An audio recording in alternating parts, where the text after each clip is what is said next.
立法會主席。President.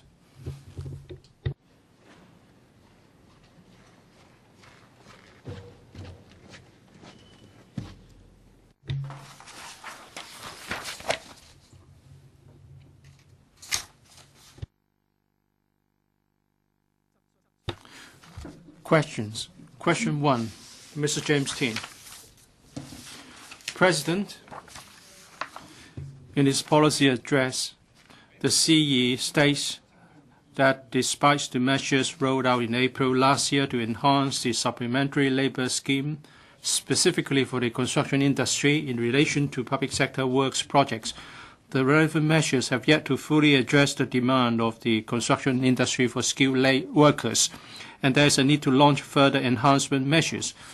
If these measures still cannot effectively resolve the acute shortage of skilled workers in the construction industry, the government would explore with the construction industry and labor sector the introduction of other more effective and appropriate measures to reduce the adverse effects of the problem on Hong Kong's economic and social development.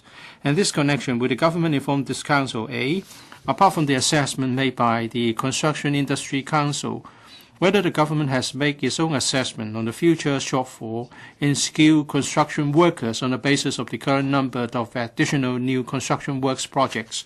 If it has, of the details. If not, why the CE is able to provide specific figures on future housing supply, while no estimation on the shortage of skilled construction workers has been made.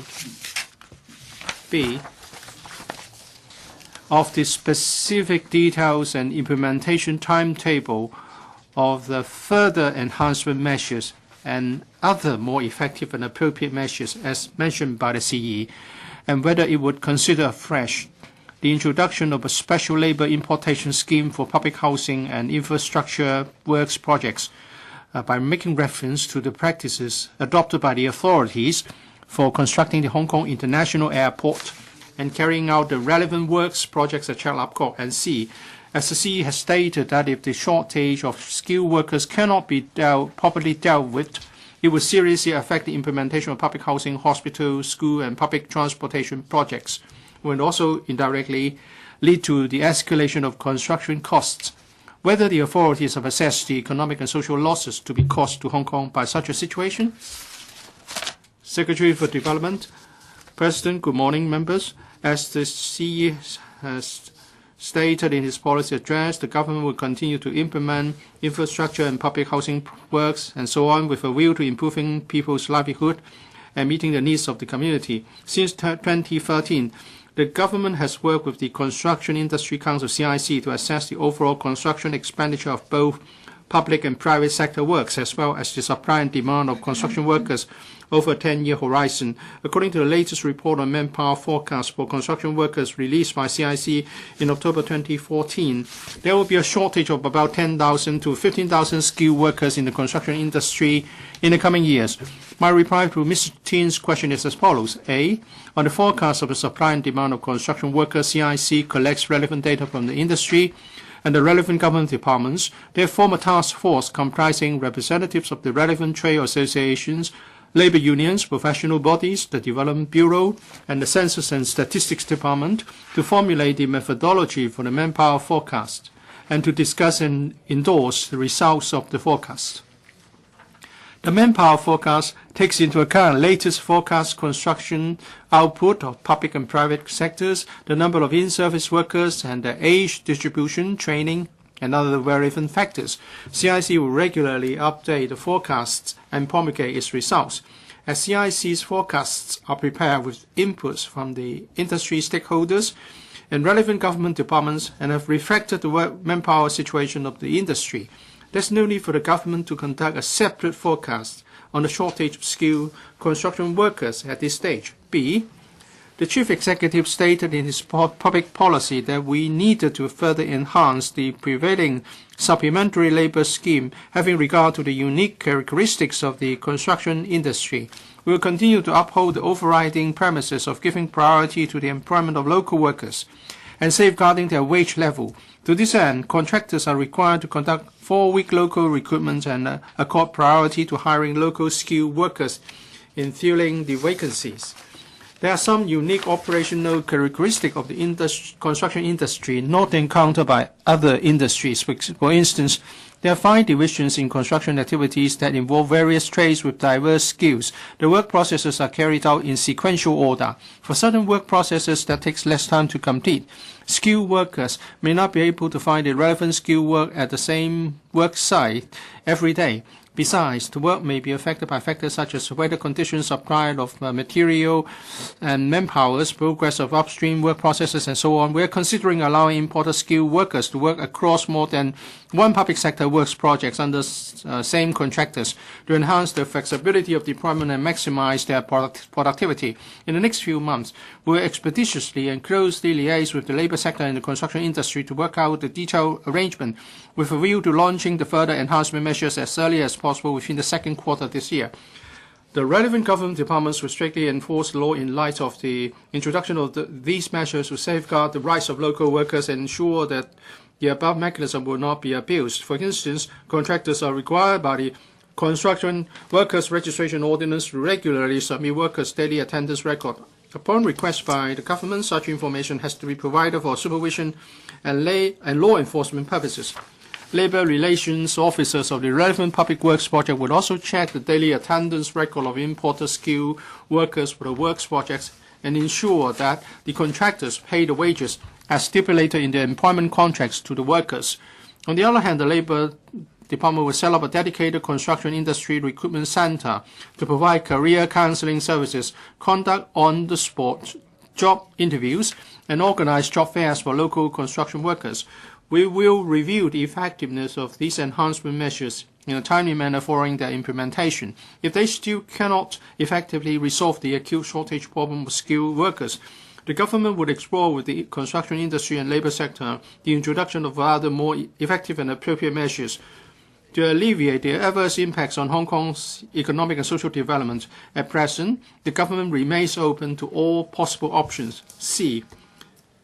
The overall construction expenditure of Hong Kong in 2013-14 was around $180 billion and is forecast to remain at a level between $170 and $240 billion per year in the coming 10 years.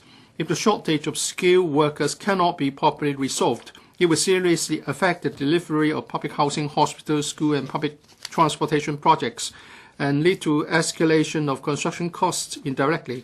It is forecast that the price of public sector works will be adjusted upwards annually in the coming few years. Thus, further delay in project implementation will lead to escalation of the construction costs for the projects. Deferring the delivery of works projects will also entail serious losses to society and the economy. The Hong Kong's economy only grew at an average annual rate of 2.7% from 2009 to 2013. The growth rate for last year is forecast to be only 2.2%. Given the sluggish external demand, the domestic demand has become an important driver for Hong Kong's economy. The government has taken proactive measures after the financial tsunami to maintain the stability of our domestic economy. The construction industry has played an important role to boost the domestic demand and create job opportunities, contributing to the close to full employment situation in the labor market over the past few years. At present, the construction industry is facing an acute manpower shortage. Failure to alleviate the shortage of skilled workers in a timely manner will lead to project delays and deferrals to the commencement of worthwhile construction projects. In turn, this will lead to a more acute construction peak several years later, which may result in more severe labor shortage and delay the realization of the economic and social benefits of these projects. If such a situation persists, it will undermine the long-term competitiveness and sustainable development of various sectors of Hong Kong. It is imperative that we implement the aforementioned proposed enhancement measures to resolve the shortage problem of skilled workers. Mr. James Tien, I thank the Secretary for a detailed reply. He has set out many details that I would like to say myself. According to the forecast, manpower forecast, in the coming years, there will be a shortage of 10,000 to 15,000 skilled workers. So we have had a very full discussion on that. My question is, when can we expect the 10,000 to 15,000 skilled workers to come to Hong Kong. Presidents will work in accordance with the supplementary labor scheme, in accordance with specific works projects, and submit our applications to the Labor Advisory Board. We don't have a hard target on the number of workers to be imported. That would depend on the needs of the projects and the prevailing circumstances in the labor market. Mr. Winston Fang. President, this subject is controversial for the business sector and for the labor sector, but we know that there is a shortage of labor in various sectors. But if we look at the sectors which are capable of labor importation, there are few.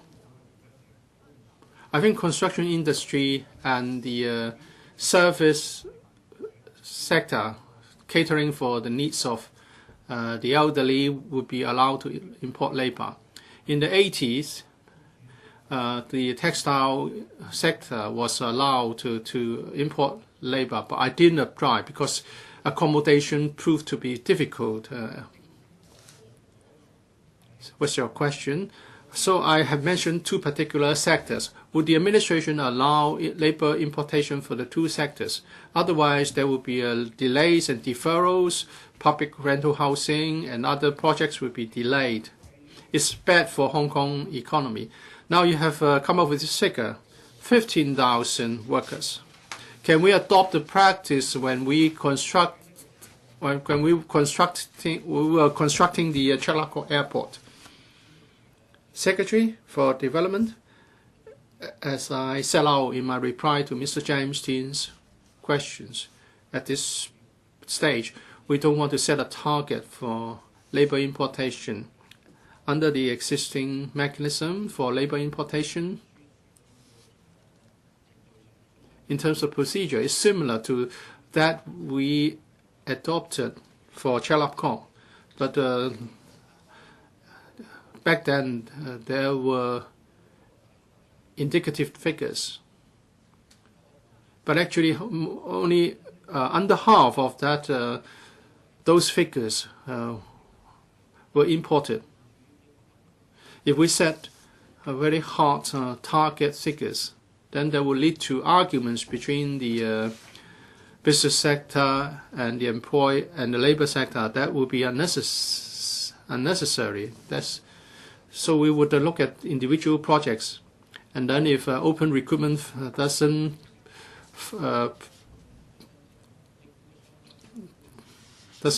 prove to be successful, and then applications can be filed, and the Labor Department assess the case to be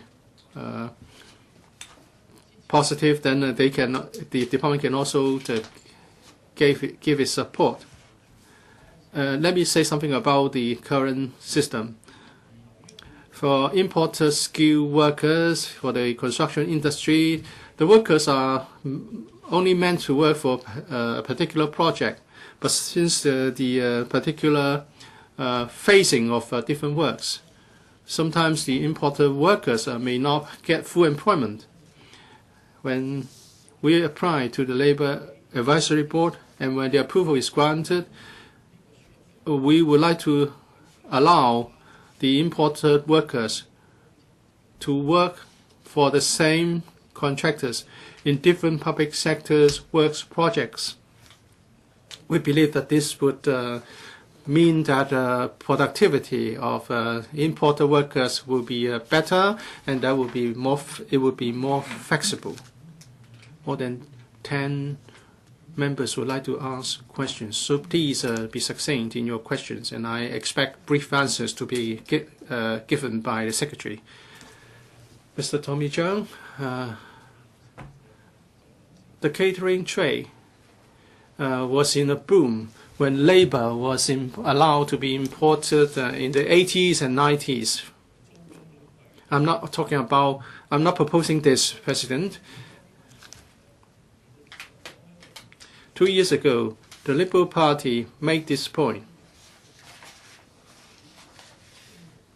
We should allow labor importation for public housing projects, public transportation projects as well. The Secretary for Development is saying that this is not necessary because the CIC has already made the forecast and there's a shortage of 10 to 15,000 workers. Have you assessed how many workers will be needed for all the public sector works projects, public rental housing, public hospital, Hong Kong-Zhuhai Macau Bridge, and other infrastructure projects? We would like you to assess the number of workers required and then import labor as soon as practicable so that a labor shortage will not lead to escalation of costs and deferrals. Secretary, according to CIC, there's a shortage of 10 to 15,000 skilled workers. That already takes into account relevant public and private sector works projects. So what Mr. Cheung has referred to was already considered. We are asking for the sector-specific figures. You should import the number required. Well, these projects are offered at different periods, and sometimes applying for funding approval in this council can be delayed. So we should allow the application to be considered nearer the commencement of the project so that we can really cater for the need at the time.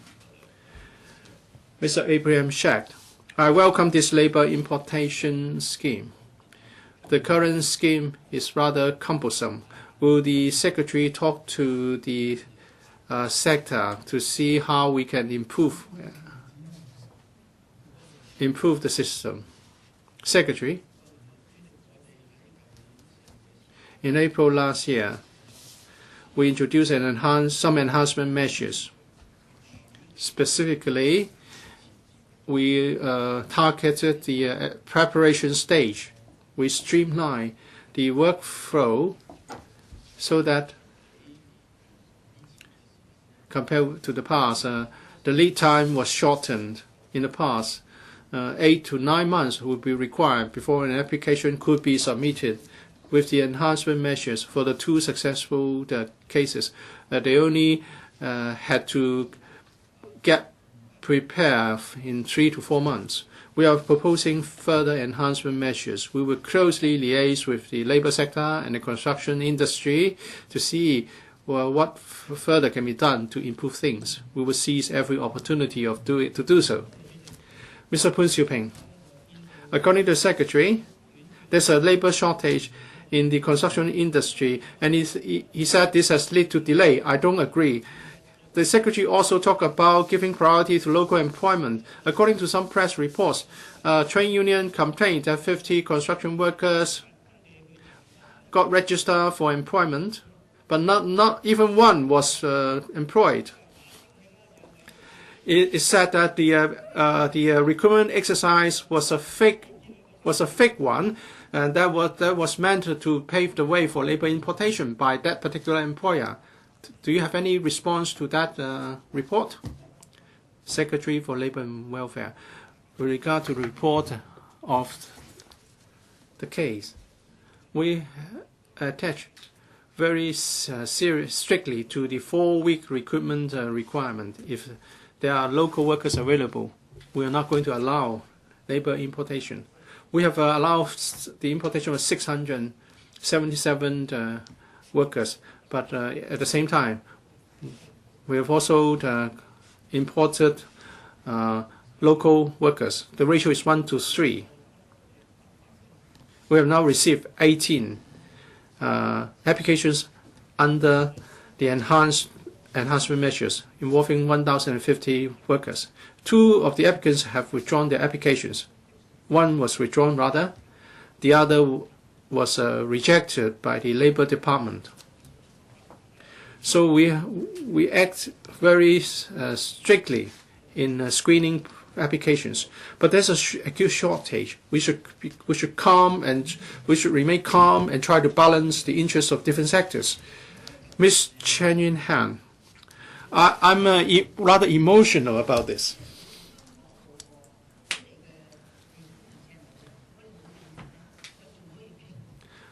We can discuss on a labor importation policy if we don't have one, but we have a supplementary labor scheme. This time, it is really about expanding the scheme. It said that in the CIC, in the discussion, there were 26 sectors suffering from labor shortage. Please don't express your comments. Please raise your question. They were talking about training, and you did provide training courses, and they were able to get new entrants. If 10 construction workers apply for vacant jobs, only 5 will be employed. So how come there's a shortage? You talk about ensuring local employment first and making sure that there's no adverse impact on the pay, on the wage level. Do you know that at the LAB, when the labor sector members rejects the application, the Commissioner for Labor can cast a vote to allow labor importation. So how can you ensure that local workers will get priority in employment? This is a question about the work of the LAB and the Labor Department. I can give a clear assurance that we are very strict in screening applications. We approve the importation of 177 workers. At the same time, 51 workers were employed. So if you are skilled, you would be employed. So don't worry, local workers will get priority. And secondly, there will be a job center for the construction industry, a dedicated center. We have job centers for the retail sector and the catering trade. They have worked well, and there will be on-the-spot job referrals and interviews can be conducted. So it's a win-win situation. Local workers would be able to get jobs, and employers can start their projects after recruiting the necessary workers. Secretary for Development, Ms. Chen Yun-han, refers to the communication between my bureau and the LAB. We talk about the need to enhance training. The government has injected $320 million for training. This time, under the policy address, is another $100 million. But there are limitations. The new workers will not be skilled workers, and we need more skilled workers. So in the interim, we have to import skilled workers. Otherwise, projects will be delayed. And for particular trades, they are more demanding. So the trainees, the retention of trainees after they have finished training, is difficult. If there's a shortage of skilled workers for some trades in the upstream phase, and there is a delay, the employment of other construction workers in the lower stream will also be affected. We have spent more than 23 minutes on this question, and I believe the subject, whether we're talking about members representing from the business sector or the labor sector, is a matter of concern. Members may wish to take this up on other occasions. Question 2, Mr. Leung Che-cheung. Thank you, Mr. President. It is learned that with the completion of a number of public and private housing development projects in Tuen Mun and Yuen Long, providing a total of some 140,000 residential units over the next decade, the population in the Northwest New Territories is expected to increase by about 400,000. Given that information from the Census and Statistics Department indicates that the average daily patronage of the light rail LR in September 2014 was as high as more than 500,000 passenger trips. Some people are concerned that the light rail will have difficulties in meeting the transport needs of the existing and additional population, and that the aging of the light rail system has caused frequent occurrence of incidents in recent years. Moreover, the fare concessions of the light rail offered by the MTR Corporation Limited, MTRCL, are inadequate. In this connection, will the government inform this council, first, of the respective numbers of service disruptions of light rail and traffic accidents involving LR, as well as the resultant casualties in each of the past 3 years, and the number of cases among such service disruptions in which MTRCL was fined under the service performance arrangement, and the amounts of fines involved respectively.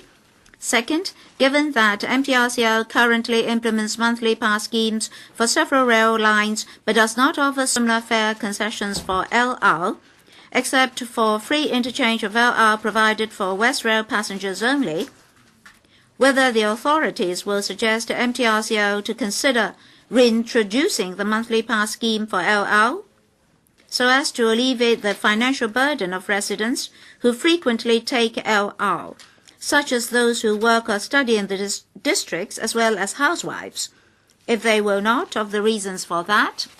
And third, given that the Secretary for Transport and Housing, STH, in response to a motion on enhancing the railway service in Northwest New Territories, moved by me at a Legislative Council meeting in December 2013, stated that upon the completion of the study for the review and update of the Railway Development Strategy 2000, the government would commence studies on the long-term development and management of public transport in the territory, including a review on LR system, when the authorities will start the review on the LR system, and whether the scope of the review will include LR's retention or otherwise, and the conversion of parts of the LR tracks to viaduct or underground sections. Secretary for Transport and Housing. President, according to the Development Bureau, there are 14 and 24 sites in Yuen Long and Tuen Mun respectively, which have been identified as having the potential to be rezoned for public and private housing development. If they're rezoned as planned, these sites can be made available for housing development in the coming 5 years, providing about 42,000 and 40,700 residential units respectively. The government has also been actively taking forward the West Rail property development projects, and the successfully tendered projects will provide about 5,800 residential units. There are a number of studies and land use reviews in Northwest NT, including Hung Shui Kiu, Campton South, Patong, and Yuen Long South. It's expected that a small number of residential units may be completed in the next decade. The figure of 140,000 residential units, as mentioned by Mr. Leung Che-cheung, cannot be verified for the time being. Nevertheless, population growth in Northwest NT is a trend. My reply to Mr. Leung's question is as follows.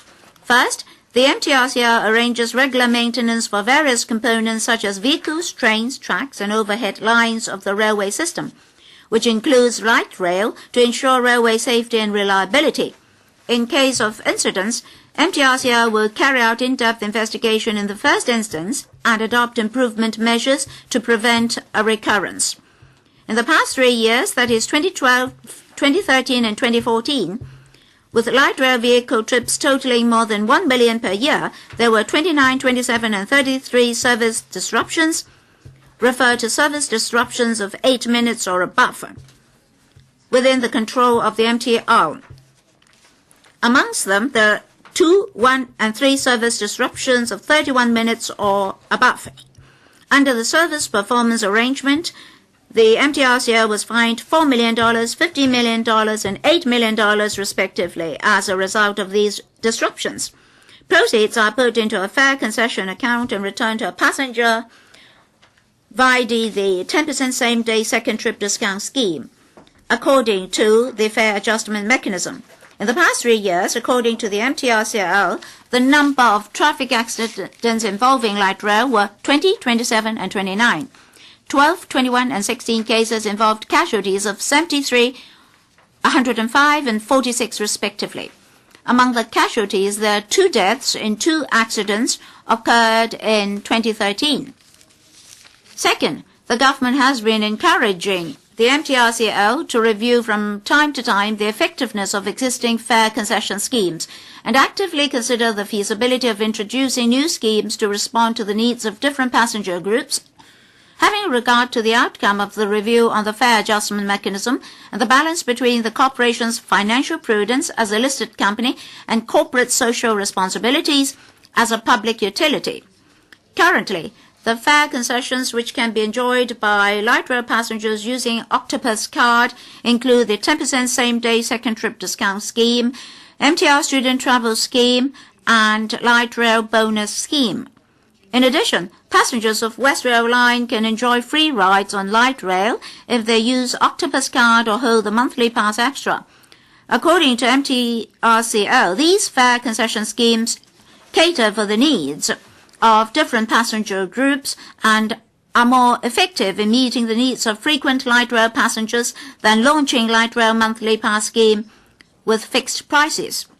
In fact, about a third of light rail passengers, that is about 160,000 passenger trips per day, enjoy free rides on light rail under the current interchange promotion.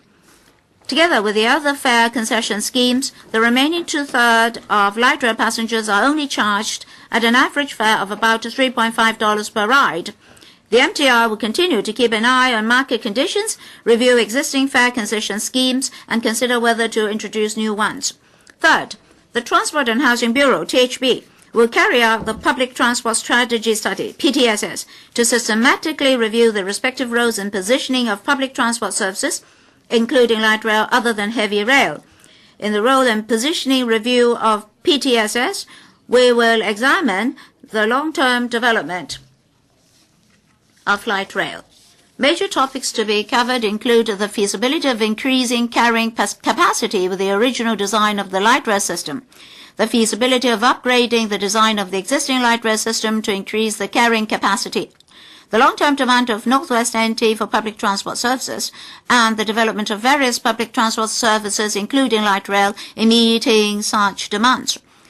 We'll commence the review after the resources and manpower required are approved under the established procedures. We'll also engage a consultant to offer necessary assistance. Some people have raised the issue on whether we should put an end to the light rail. Light rail, which currently carries nearly 500,000 passenger trips per day, is now taking on a dual role. On the one hand, it provides feeder service for the West Rail Line. On the other, it serves as an important public transport mode within the Northwest NT. In this regard, the government will not prematurely give up light rail. For the time being, the crux of the matter is how the functions of light rail can be enhanced. When considering the future development of light rail, we should at the same time review the overall transport infrastructure of Northwest NT in a holistic manner. At the moment, we're open to various options with regard to the future development of light rail and consider the technical and financial feasibility of any proposal, as well as its impact on the transport arrangement of the relevant districts. Mr. Leung Che-cheung, Mr. President, originally the light rail was a transport system. With the West Rail, it is now serving as a feeder service. As for its daily operations, there are many passengers. Due to an increased population, I'm very worried that passengers will find it difficult to board, particularly during the rush hours when people go to school and work. Will the government urge the MTRCO to, as soon as possible, procure more cars to meet the future needs of the public? Do you have a timetable? Secretary, Mr. President, Mr. Leung mentioned the passengers of Northwest NT and the transport needs of the public there. Of course, the need for the West Rail and Light Rail is huge. We've urged the MTRCO to further note whether or not it is necessary to procure more cars. In fact, in 2014, starting from April, the MTRCO already enhanced the frequency of the 3 busiest light rail lines, and every week 148 trains were added. As for their fleets, during the rush hours, on the average, 130 light rail trains are deployed to various lines, and toll cars and special trips had been added to the timetable. As for the need for more light rail cars, the government agrees and we're discussing with the MTRCL. Mr. Leung? Sorry, can you repeat the question? I asked the Secretary whether he has a timetable for the increase in the number of cars. Secretary, on this issue, the MTRCL does attach importance to it, and the government is actively discussing with them.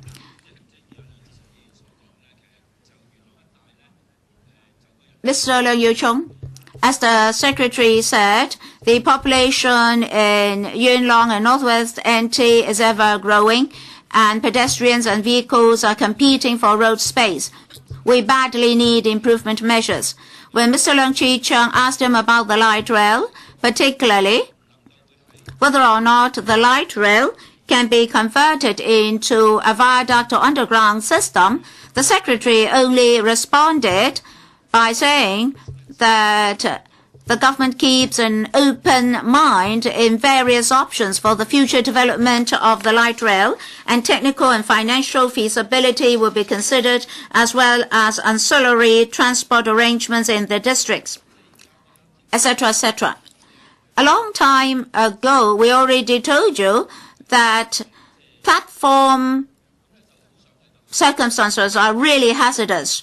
We're badly in need of improvement, but given the present environment, the chance of improvement is slim, unless we turn the system into a viaduct or underground system. So when will you have a timetable? When will you implement the timetable? When will you improve the transport measures and facilities in the district, particularly those for light rail? Secretary, in my main reply, I already said in the upcoming PTSS, we'll have a role and positioning review. And one of the topics to be covered is the long-term development of the light rail. In that process, we'll consider a number of factors as presented by society in boosting the carrying capacity of the light rail. Of course, we have to consider technical and financial feasibility. We keep an open mind on all these. Earlier, we explained to the panel on transport of the LegCo that we'll do all these in the next 2 years, wherein when appropriate, we'll consult the LegCo. Well, whether or not we should have a viaduct or underground system, we've heard of suggestions on various occasions. The crux of the matter is feasibility. What about the impact on the traffic and transport system in the whole of NT, Northwest NT, as well as carrying capacity? As regards lack of space on platforms, that's a real problem. But situations vary. Our platforms are limited in space. If we have major modifications, the day-to-day operations may be affected. When we consider platform space and measures, we have to consider service provision and to reduce interruption to a minimum. The MTRCL is already considering how to enhance the use of our platform. For example, Tai Tong Station in Yuen Long is undergoing a major retrofitting exercise. Mr. Leung, I asked the Secretary for an appropriate timetable. He keeps on saying that when appropriate, a timetable will be ready. So when will it be ready? Timetable, Secretary. As I mentioned, under the PTSS, there will be a role and positioning review, and that will cover the light rail. We hope to complete that study in 2 years. Mr. Stephen Ho. Thank you, President. In the government's reply, it is estimated that population growth is a trend in Northwest NT. At the beginning, Mr. Leung Che-cheung said that there will be an additional 400,000 people for NT Northwest. I dare not say it is accurate, but give it a 20% reduction, it will still be 300,000 people. That means in future, the population in Northwest NT will be 900,000 people. Mr. Leung Che-cheung asked whether we can have more cars per train and whether we should consider the value of the continued existence of the LR. If you add the 900,000 people as well as additional cars into consideration, space for buses and private cars may be reduced. How are you going to strike a balance? At all the roundabouts, we have serious congestion, and sometimes the congestion may last for 50 minutes before you can get to Yuen Long. Secretary, the government agrees that the population of Northwest NT will grow as a trend, and we are launching a number of programs to address that issue. Now we have to strike a balance. Mr. Leung Che-cheung said that we should enhance the passenger load of the light rail, but there are other modes of transport who are occupying the same road space. So we shouldn't just consider LR. The passenger load of West Rail is also important for the future. Starting from 2016 for the MTRCL, the number of cars will be increased from 7 to 8, and the number of trains will also be increased. 148 new cars will be procured. Then for the West Rail, the overall capacity can be enhanced by 14%. And after the commissioning of the SCL, will form an east-west corridor which can ease passenger traffic. Anyway, we agree that we should attach importance to NT Northwest because the development pace in future will be relatively quick in future. As for the overall transport demand, earlier in the panel on transport, I shared with members that the administration will study the long-term transport demand in Northwest NT and what arrangements we should put in place in relation to ancillary facilities and measures. In the long run, we should study the long-term development of the western part of Hong Kong. We should consider lantau development, the planning for the artificial islands in the central waters, and the development of new towns in Northwest NT and Northeast NT, etc. So we must adopt a comprehensive approach in terms of planning. Mr. James Tien, Mr. Michael Tien, Mr. President, on the average of 5 minutes per train, average waiting time, 3 trains, 35 minutes for the journey. Well, that, of course, shouldn't be the service standard. You now say that the crux of the matter is to enhance the effectiveness of the LR. So you should add more cars. Now for the 8 lines, they have single car trains and 4 lines with dual cars. So most trains are single car trains.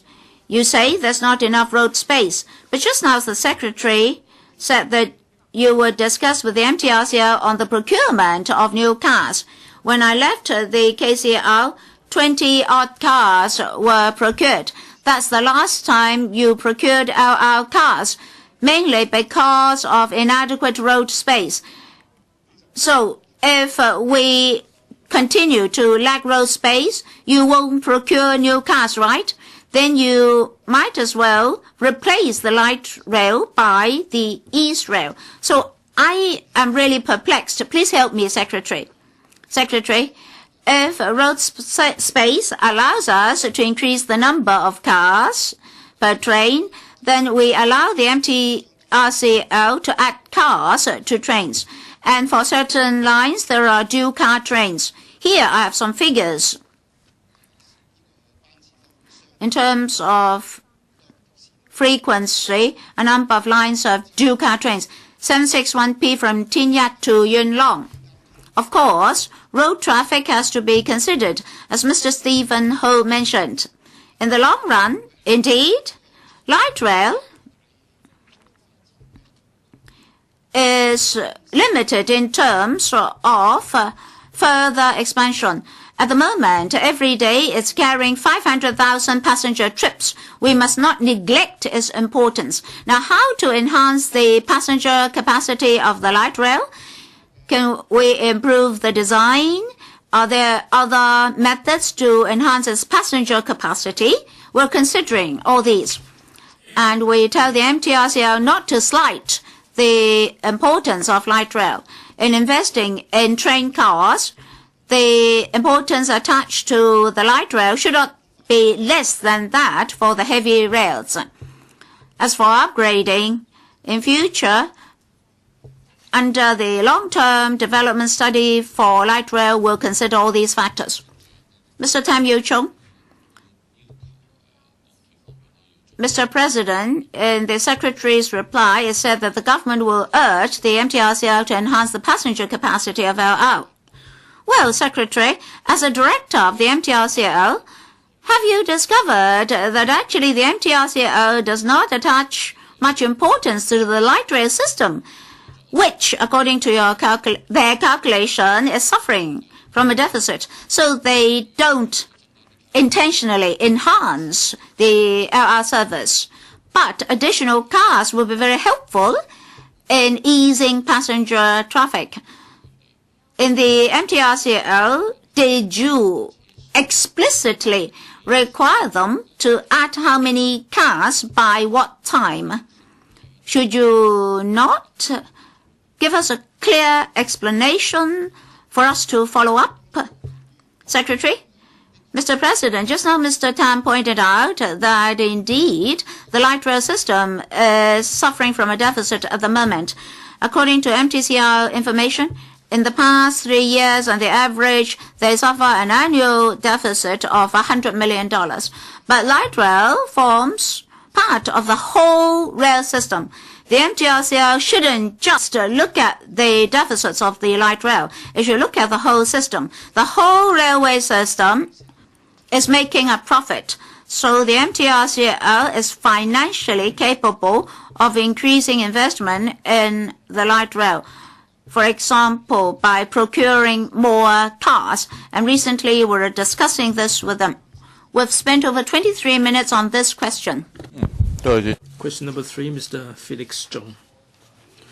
President, the major financial source of the protection of wages on the Insolvency Fund or the PWIF fund is the annual levy of the business registration certificates, or BRC. The PWIF board is tasked to administer the fund and make recommendations to the CE with regard to the BRC levy rate. Some operators of SMEs have pointed out that as the economy has remained stable in recent years, the fund's expenditure on exgratia payment has been declining, resulting in a huge surplus. In connection with this council, the government informed this council A of the number of claims from employees since April last year, the total amount of exgratia payments, and the number of companies involved, the industry which attracted the highest number of claims, and whether there is an upward trend in the number of claims. 2, of the amount of BRC levy income credited to the fund since April last year, and the projected income for the next financial year.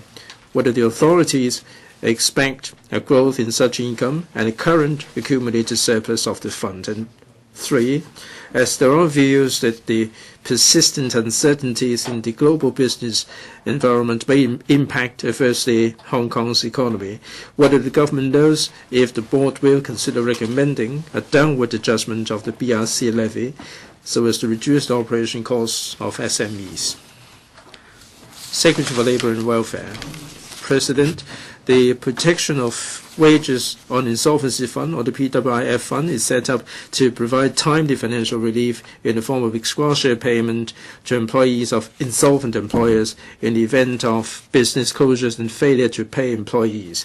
The exgrotia payment covers wages in lieu of notice, severance payment, pay for untaken annual leave, and untaken statutory holidays. The fund is financed by an annual levy on each business registration certificate, or BRC, currently at a rate of $250 per annum. Under the Protection of Wages on Insolvency Ordinance, the Protection of Wages on Insolvency Fund Board, or the PWIF Board, has the statutory functions of administering the fund and making recommendations to the CE on the level of levy. The Fund Board reviews from time to time the scope of the fund's protection and the BRC levy rate, having regard to Hong Kong's socio-economic changes and needs as well as the fund's financial position. My reply to the question is as follows. First, the number of applications received by the fund and its exgrotia payment are closely related to Hong Kong's economic situation. During the period of April to December 2014, the fund received 1,741 applications from employees involving 345 employers and claiming exgrotia payment of $149.4 million. Compared with the same period in 2013, the number of applications, employers involved, and the claim amount increased by 3%, 2%, and 44% respectively. In April to December 2014, the top three industries with the largest number of applications were food and beverage service, construction, and import and export trade. 2. Under favorable economic condition and coupled with the increased number of BRCs, the income of the fund levy will increase. In April to December 2014, the fund received $266.6 billion of BRC levy, down 26% on the same period in 2013. This was mainly due to the reduction of the levy from $450 to $250 in July 2013. The levy income in 2015 to 16 is projected to be $337.5 million, similar to that of 1415. As of December 2014, the accumulated surplus of the fund was $3,967.2 million. 3. In recent years, the local economy continued to record moderate growth, but there are still uncertainties in the external economic situation. Based on past experience, the cyclical ups and downs of the local economy have significant impact on the number of applications. As a safety net for employees affected by business closures, it is crucially important to ensure the sustainability of the fund and a sufficient level of cash flow to cope with any economic downturn and sudden outbreak of major insolvencies. On this basis, the Fund Board monitors closely the financial position of the fund and, where appropriate, conducts review on the scope and the levy rate. As a matter of fact, the fund's scope of protection was expanded to cover pay for untaken annual leave and untaken statutory holidays in 2012, and the levy was reduced from $450 to $250 per annum in 2013. The Fund Board is currently conducting a review on the coverage of the fund and the levy rate. Apart from the fund's current financial position, the board will also take into account other factors, including the additional payout of exgrotia payment arising from the review of the fund's coverage of protection and the possible impact arising from a judicial review on the exgrotia payment of severance payment under the fund. Once the result of the Fund Board's review is available, we will consult the LAB and the manpower panel of the Council.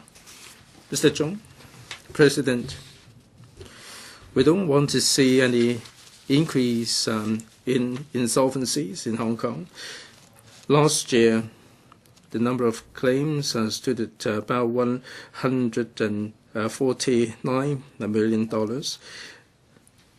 And it is expected that in 1516 it will derive an income of $300 million. The surplus is standing at $3.96 billion. And the Financial Secretary is here with us. The Exchange Fund registered a return of 1.4% Now, if we take this as into account, 3.96 billion will yield an income of $500 billion per annum, which is going to be higher than the $300 million of levy income. So why doesn't the government consider scrapping this altogether? Secretary, President, the financial position of the fund is robust at the present moment, so I said clearly in my reply that we are conducting a comprehensive review. Mr. Chung, as soon as a review is completed, we do have the sincerity and we are intending to further reduce the level of the levy. Now, there is a judicial review. We're not sure whether it's going to go to the Court of Final Appeal. We will look at the outcome of the JR. I hope that in the next couple of months we'll have a clearer picture whether the case will go to the CFA. Mr. Andrew Leung, President, as the Secretary said, the fund is funded by good employers, and they are fronting up the money so that workers affected by business closure will be protected. It doesn't mean to say that the fund is paying on behalf of the insolvent employers. Now, if you look at the SFC, there is a legislative provision that they only allow 2 years of operating costs. Now, the amount is standing at $3.9 billion. I think this will be good enough for a decade or 2 decades. You have to remember that the good employers will have to pay into the fund. About a decade or so ago, the fund was running out of money, and the employers they put in a lot of money. Now it is standing at $3.9 billion.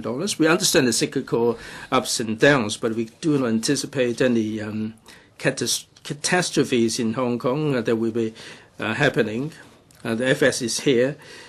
The SMEs are really struggling. The financial secretary is or should be considering suspending the contribution for the next 3 years until such time as the surplus on the level is down to a reasonable level. Secretary, well, certainly we will refer the views to the board, but at the moment we have a surplus of $3.9 billion. There's room for downward adjustment. The board will have regard to the judicial review. Now we have to make preparation. If there is an economic downturn, the situation will deteriorate. If you go back in history, in 1997, if you cast your mind back, Johann went down, the fund had to pay, the amount insolvency was $60 million, and we had to take funding from LegCo for emergency purposes. And also in 2002, the Dunhuang Group, it went down with insolvency sum of $67 million. Now we understand that we have a surplus of close to $4 billion. Now, $250 may not be a lot of money, but I mean, if they can save $1, it will be $1 saved. We fully appreciate that. Mr. Vincent Fang, well, I'd like to follow up on the figures. Now, according to Mr. Felix Chung, you have the payout is only $15 million, and year on year you have a surplus of $200 million, and the total surplus stands at $3.9 billion. Would there be a reasonable return? That's question number one. That if you look at the levy income versus the payout, the amount of surplus is going to be very, very large. Now you have an income of $350 million, and the payout is $150 million. If you have a reasonable return, the fund is going to be sitting on a huge amount of money. So I support an idea of the downward adjustment. you have the judicial review pending. I don't think still that you need to have such a huge sum of money, Secretary. Well, it is everyone's opinion that there is a huge surplus and there is room for downward adjustment. I subscribe to this idea. So we have to look at the judicial review. If we can afford it, that the chairman of the fund board is independent, I would refer these views to the chairman of the fund board about the idea of a downward adjustment and ask them to consider that. Mr. Tommy Chung, President, we have the Secretary for Labour and Welfare and the Financial Secretary here. Now, $3.9 billion in surplus. Now, the government is talking about an operating surplus of 20 months. Now, we have so much money in the fund that the Dun Wong Group, they went into insolvency. I understand that they were able to pay up after insolvency. Now, the fund is fronting up the money, and after the insolvency, the Dun Wong Group was able to cover the entire debt. And I don't think you should be threatening us with these $67 million. Now, this is a criminal case, and Mr. President, it is very simple. What we're asking you is, now you have the minimum wage, you have the paternal leave, and we are really struggling. Now we're asking you to square up the $250 in terms of the levy. Mr. Chung, please do not make a statement. I'm asking him whether he can scrap the $250. I'm not being agitated. I'm begging the Secretary to scrap the $250. Secretary. President, I agree fully that there is room for downward adjustment. We fully respect the fund board. I have to respect the chairman of the fund board, and I see room for further downward adjustment. But we have to have some time to have regard to the judicial review. And if this doesn't go to the Court of Final Appeal, we can get on with it immediately. Mr. James Tien, President.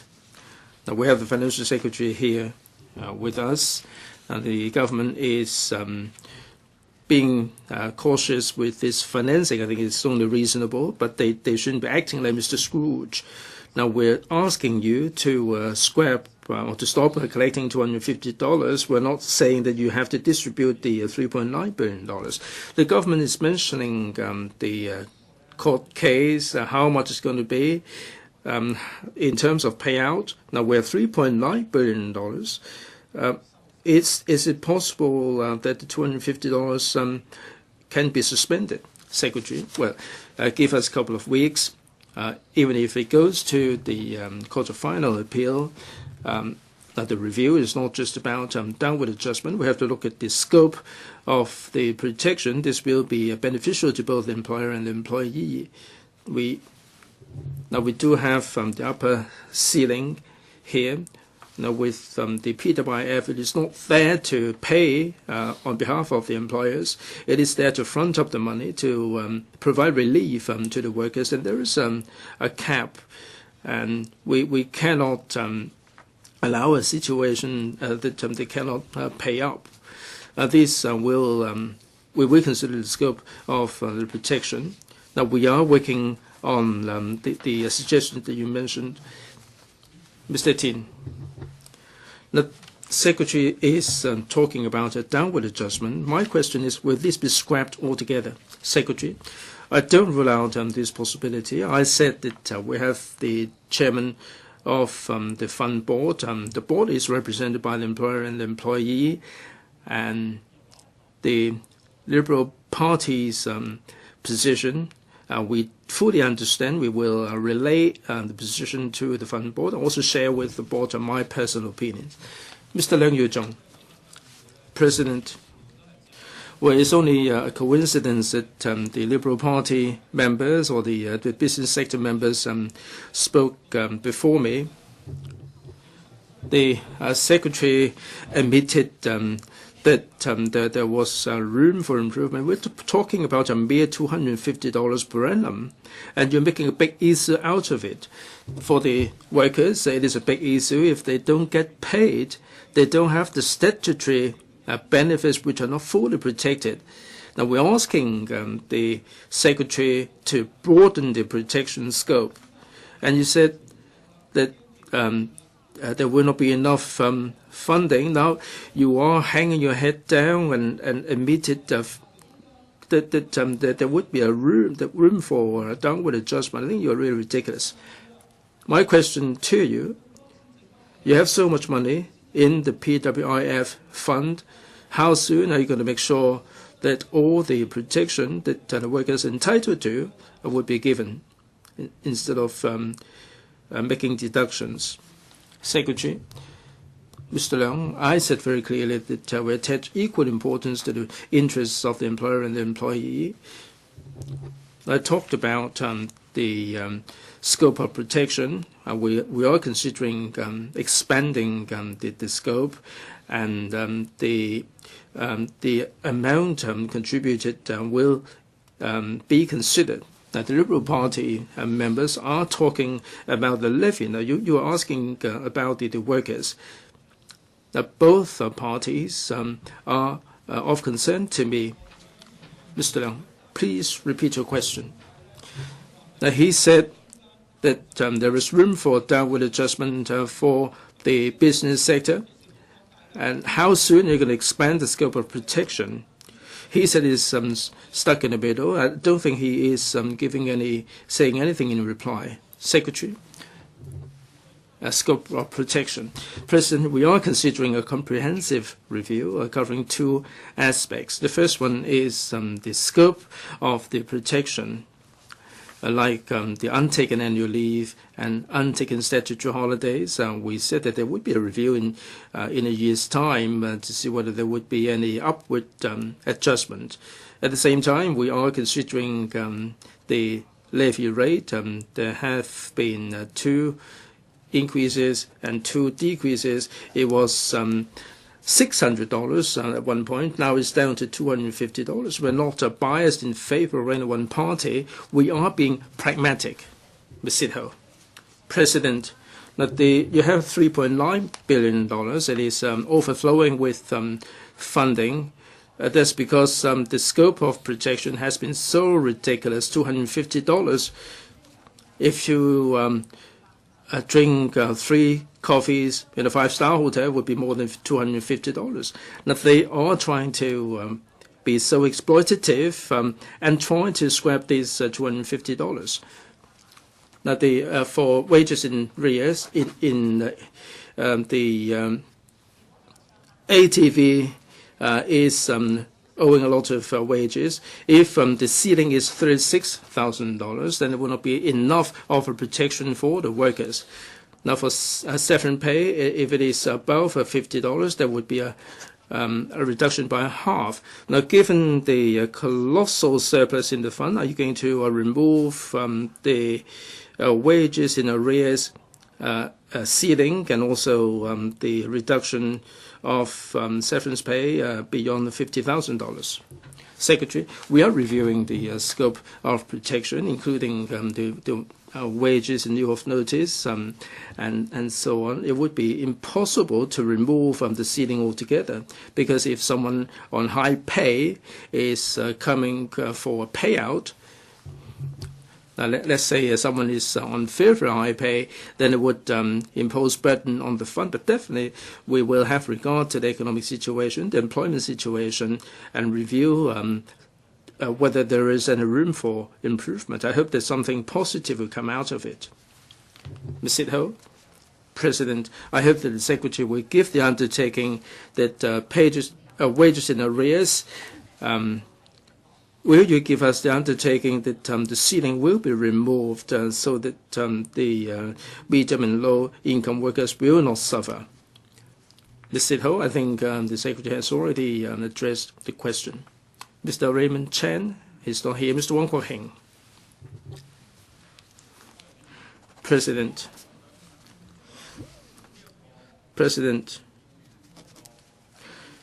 With regard to the improvement in the protection for workers, I'd like to have a timetable. And you said that you would try to balance the interests of the two sides.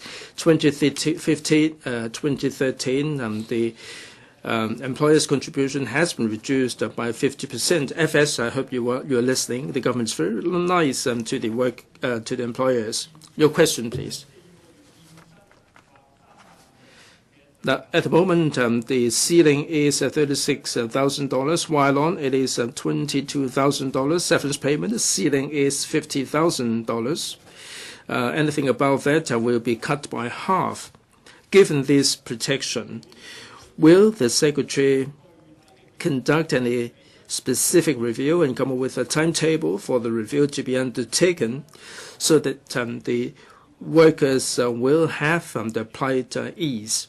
Secretary, President, the answer is indeed we will conduct a comprehensive review. We will see how much room there will be for the improvement of the ceiling, $36,000 and whatever. All of these have to do with the ceiling, but we have to consider the sustainability of the fund and the possibility of an economic downturn and the resultant outbreak of insolvencies. But I can assure members that given the robust financial situation, which we're glad to see, it is important to have a good economy, and we are taking effective action to guard against abuse. But Mr. Wong's question would definitely consider all this. Thank you. Question for Mr. Sin Chung-kai.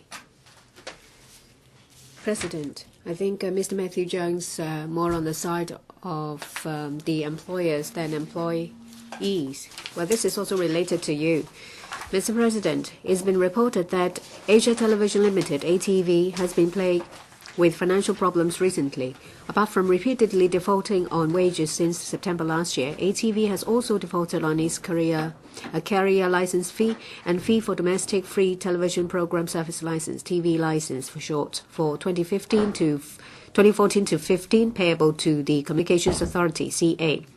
In addition, ATV's TV license will expire on the 30th of November this year, and the Chief Executive in Council, CE in Council, is considering its license renewal application. In this connection, will the government inform this Council, 1, whether the authorities know the latest situation in respect of ATV's default on wages and license fees, and whether they have regularly reported to CE in Council, if they have not, of the reasons for that.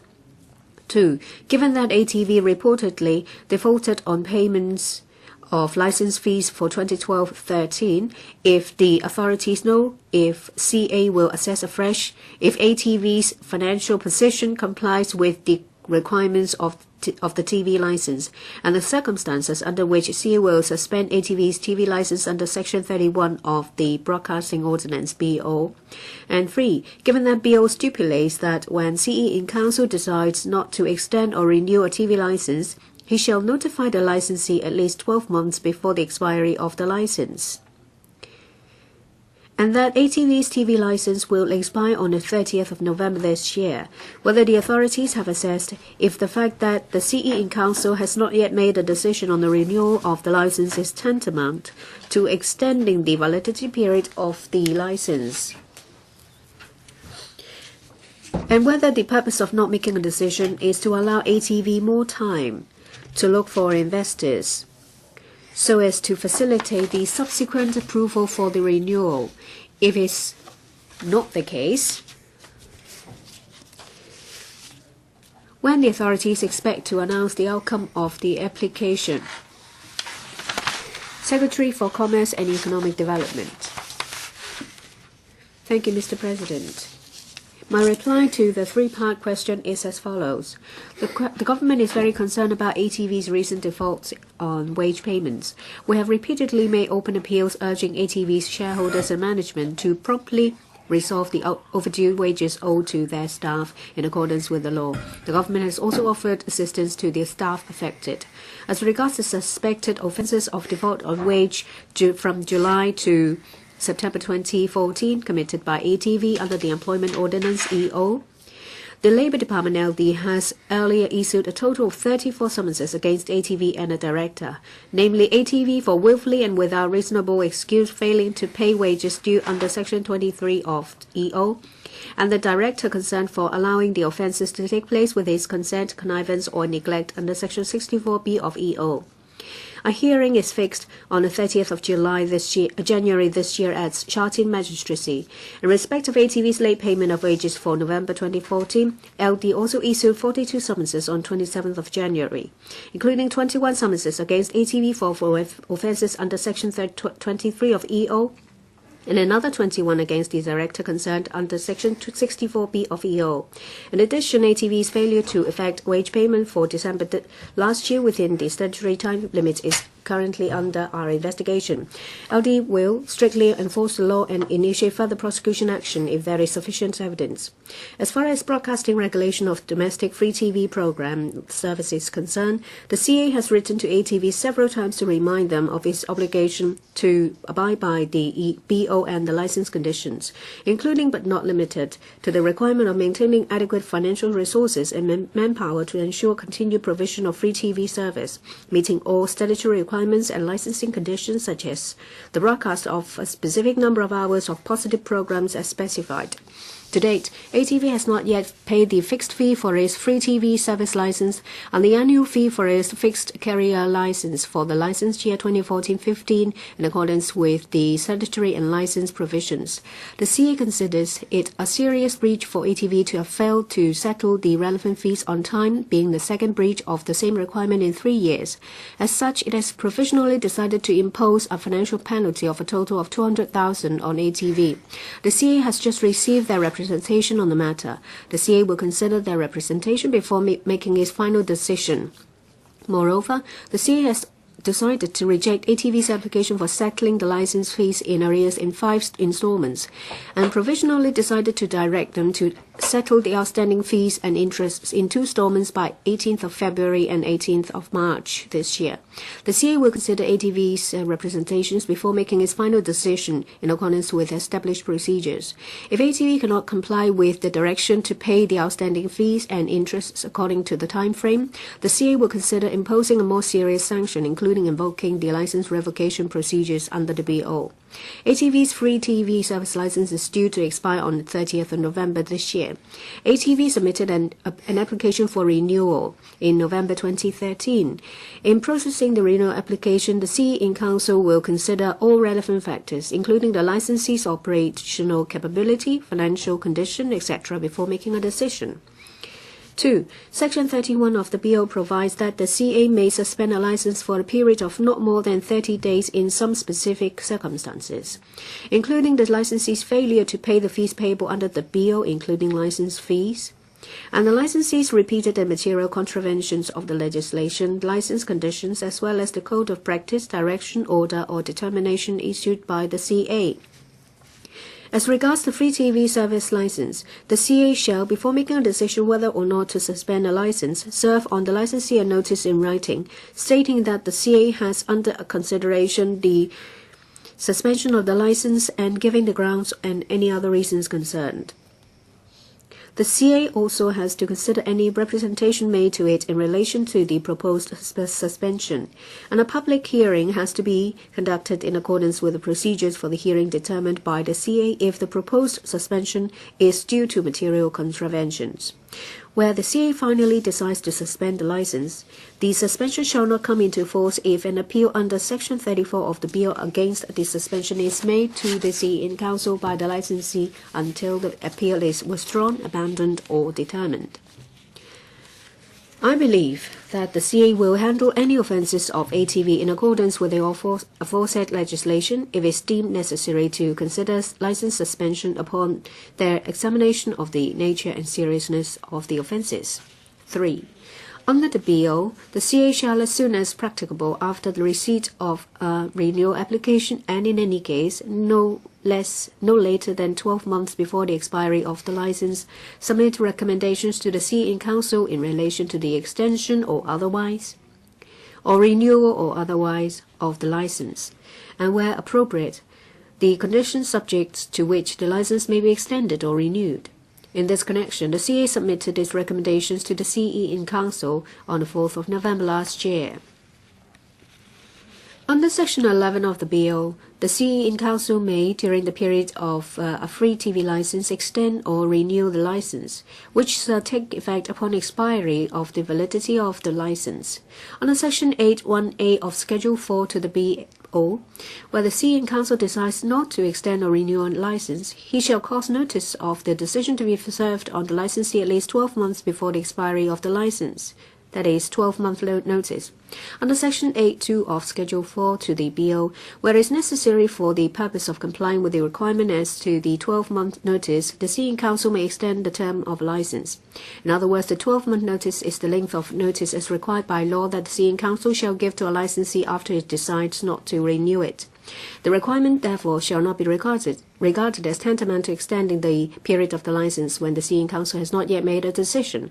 I wish to point out that the CE in Council has strictly adhered to the procedure and legal requirements in processing the applications since the CA submission of its recommendations. The outcome will be announced after the CE in Council has made a decision. Mr. Sin, where ATV doesn't pay wages, has no quality, and has no audience, all they do is rerun. A lot of people think that it doesn't really matter if they fold up. However, the CE in Council protects this television station. They have actually worked very hard to do so, and they've allowed it to live on its last leg. It seems that, well, let's say, for example, there is a recent program to support the ATV at the television station. There is only one point. The license will expire on the 30th of November. The CE has been delaying on its announcement of whether to allow the TV license to be renewed or not. In other words, as long as the decision is not made, the TV station can continue its operation for another 12 months. So does it mean that they are actually allowing the TV station to find investors, and they are allowed to rerun programs that's very old, and they are also allowed to default on wage payment? This is does it mean that they're trying to disappoint the public? I would like to ask, is there any way you can urge the CE in Council to make a decision as soon as possible? In your reply, you said that if they cannot pay the license fees, you will trigger the suspension process. Will you suggest a liquidation of the ATV? Under Secretary, please understand that when it comes to dealing with renewal applications, there is a set of procedures to be abided by. The CE in Council will do so accordingly. The ATV's TV license will expire on the 30th of November this year. Whatever the result of the application, ATV has to ensure that during this period they will have to continue to meet all the requirements of the license and the licensing conditions. In other words, to make sure that their operation and services are not affected. Of course, the performance of the TV station is one of the factors. But when it comes to renewal application, we have to follow the procedure. Thank you. My question hasn't been answered. My question was, if the license fee is not paid, please, Mr. Sin, repeat your question. It's a very simple one. If ATV cannot pay the 2 installments of license fees and interest by 18th of February and 18th of March, will you propose liquidation? Secretary, in my reply, I said that the CA has rejected ATV's suggestion of payment in 5 installments, and they have provisionally decided to pay the fees and installments in 2 installments by 18th of February and 18th of March. The CA will, in accordance with the established procedures, consider ATV's representation before making a final decision. If the ATV cannot comply with the direction to pay the fees and interests, the CA will consider imposing more serious sanction, including invoking the license revocation procedure. Ms. Claudia Mo. Watching television is actually a big thing. In Hong Kong, well, especially when it comes to free TV, you don't have to pay a license. A license. A lot of people say that, well, just let ATV fold up. But some other people say that that's not a good thing because a lot of people will lose their jobs. But now it's in a complete mess. It's not just about a default on wage payments. One of his shareholders said that he would lend money to his staff. This is a complete mess, and it's the responsibility of the administration as well. What's your question? I suspect, and well, I actually believe it to be the case, that the CA is playing on words. In the third part of his question, it has actually spelled it out. It says that the CE in Council, if necessary, can extend the term of a license. Why don't you just say that it's up to you? So once it's in the hands of the CE in Council, it's in the black hole. They can do whatever they want. What's your question? Assuming, that the CA... assuming that the CE in Council informs ATV in June that they are not going to renew the license, does it mean that they will have 12 months from then on to survive?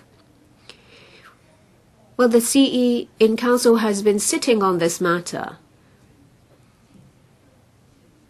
Will they just leave it until the end of the current government's term, until they decide? Secretary, the CE in Council will, in accordance with established procedure and legislation, to deal with the renewal application. Well, in my answer, under Section 11 of the Bill, the CE in Council during the period of the TV license extend or renew the license. That is in accordance with the established procedure. There are no other considerations. But this is the classic case of the sophistry. ATV fails to pay its staff and doing rerun, and they have no conscience. Please repeat your question if you think your question has not been answered. First, if CE in Council in June tells ATV that the application will not, the license will not be renewed, does it mean that they only have 5 months till the end of November, or is it till the end of June next year? How do you calculate the 12 month in the 12-month notice? Or is it the case that no decision will be made until the end of CY Leung's term? Secretary.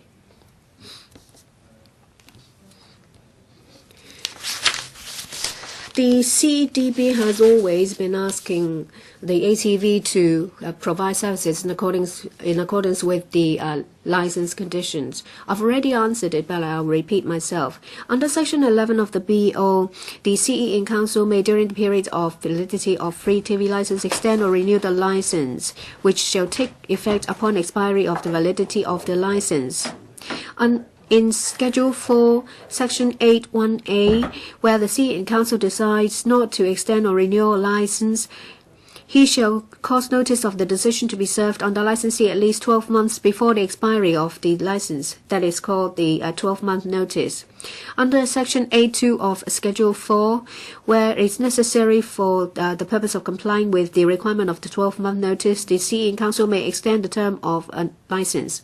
President, I don't mean to offend, but he simply read the answer from beginning to end. Let me ask again, is it the case that the CE in Council can decide when to make a decision, whether to renew or not? Is all up to them. If members like officials to give a clear-cut answer, then a straightforward question should be asked in order to get a straightforward answer. If it's not put this way, it's not officials' responsibility that they do not answer in a straightforward manner.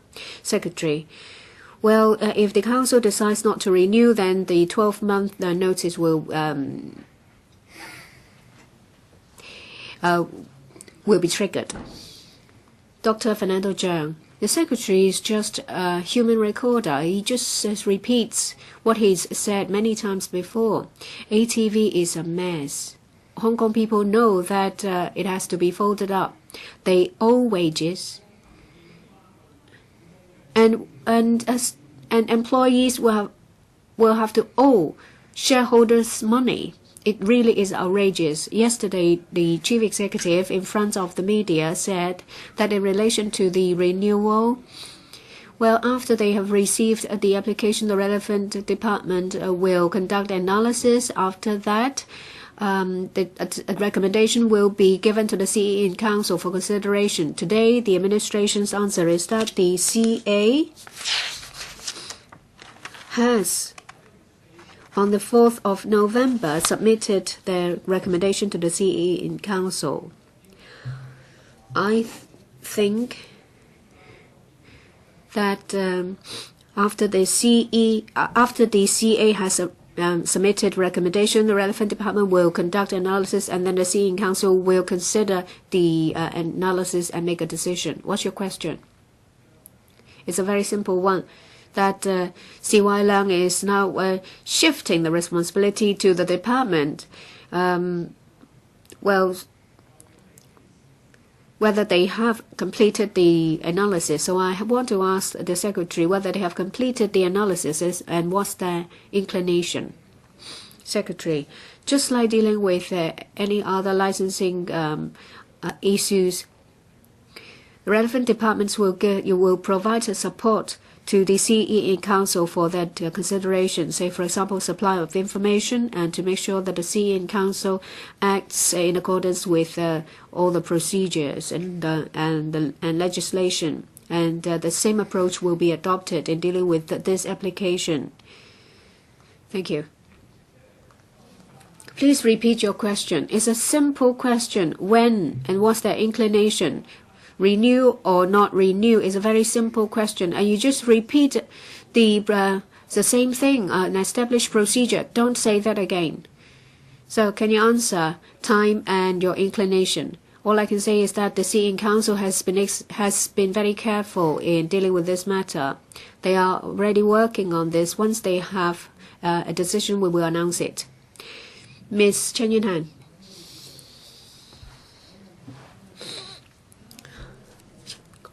My question is focused on this. Well, ATV has been defaulting on wage since November. The legislation on the default on wages is very clear. It's 64B. That is, within 7 days, there will be criminal liability. Prosecution can be initiated. Well, has the Secretary done anything, or are they just dragging their feet by issuing summonses? Secretary for LWB. Well, the summonses will be of a criminal nature, and they have been issued. This Friday, the court will have its first hearing. If the parties are convicted, the maximum penalty for the director is imprisonment of 3 years. My question is not answered. We're both old hands.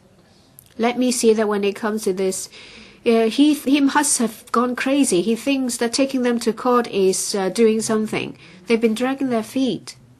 Your question has been answered. If you're not happy with it, and if you think that the Secretary is crazy, you have to follow up on another occasion. Mr. Albert Ho, my question is very clear. Can the Secretary answer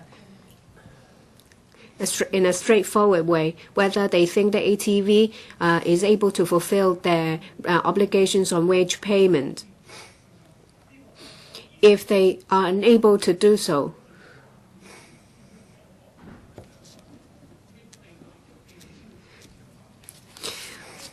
will it result in the CA and the CE in Council suspending their license for a maximum of 30 days? And if on the 18th of February they are unable to pay the fees, is it immediate suspension of the license for 30 days? Are they going to take action immediately? CDB. Well, we've been monitoring the situation, and we're fully prepared to take action. When it comes to monitoring is provision of service, we do not, and the CEA will not intervene in its operation and provision of service.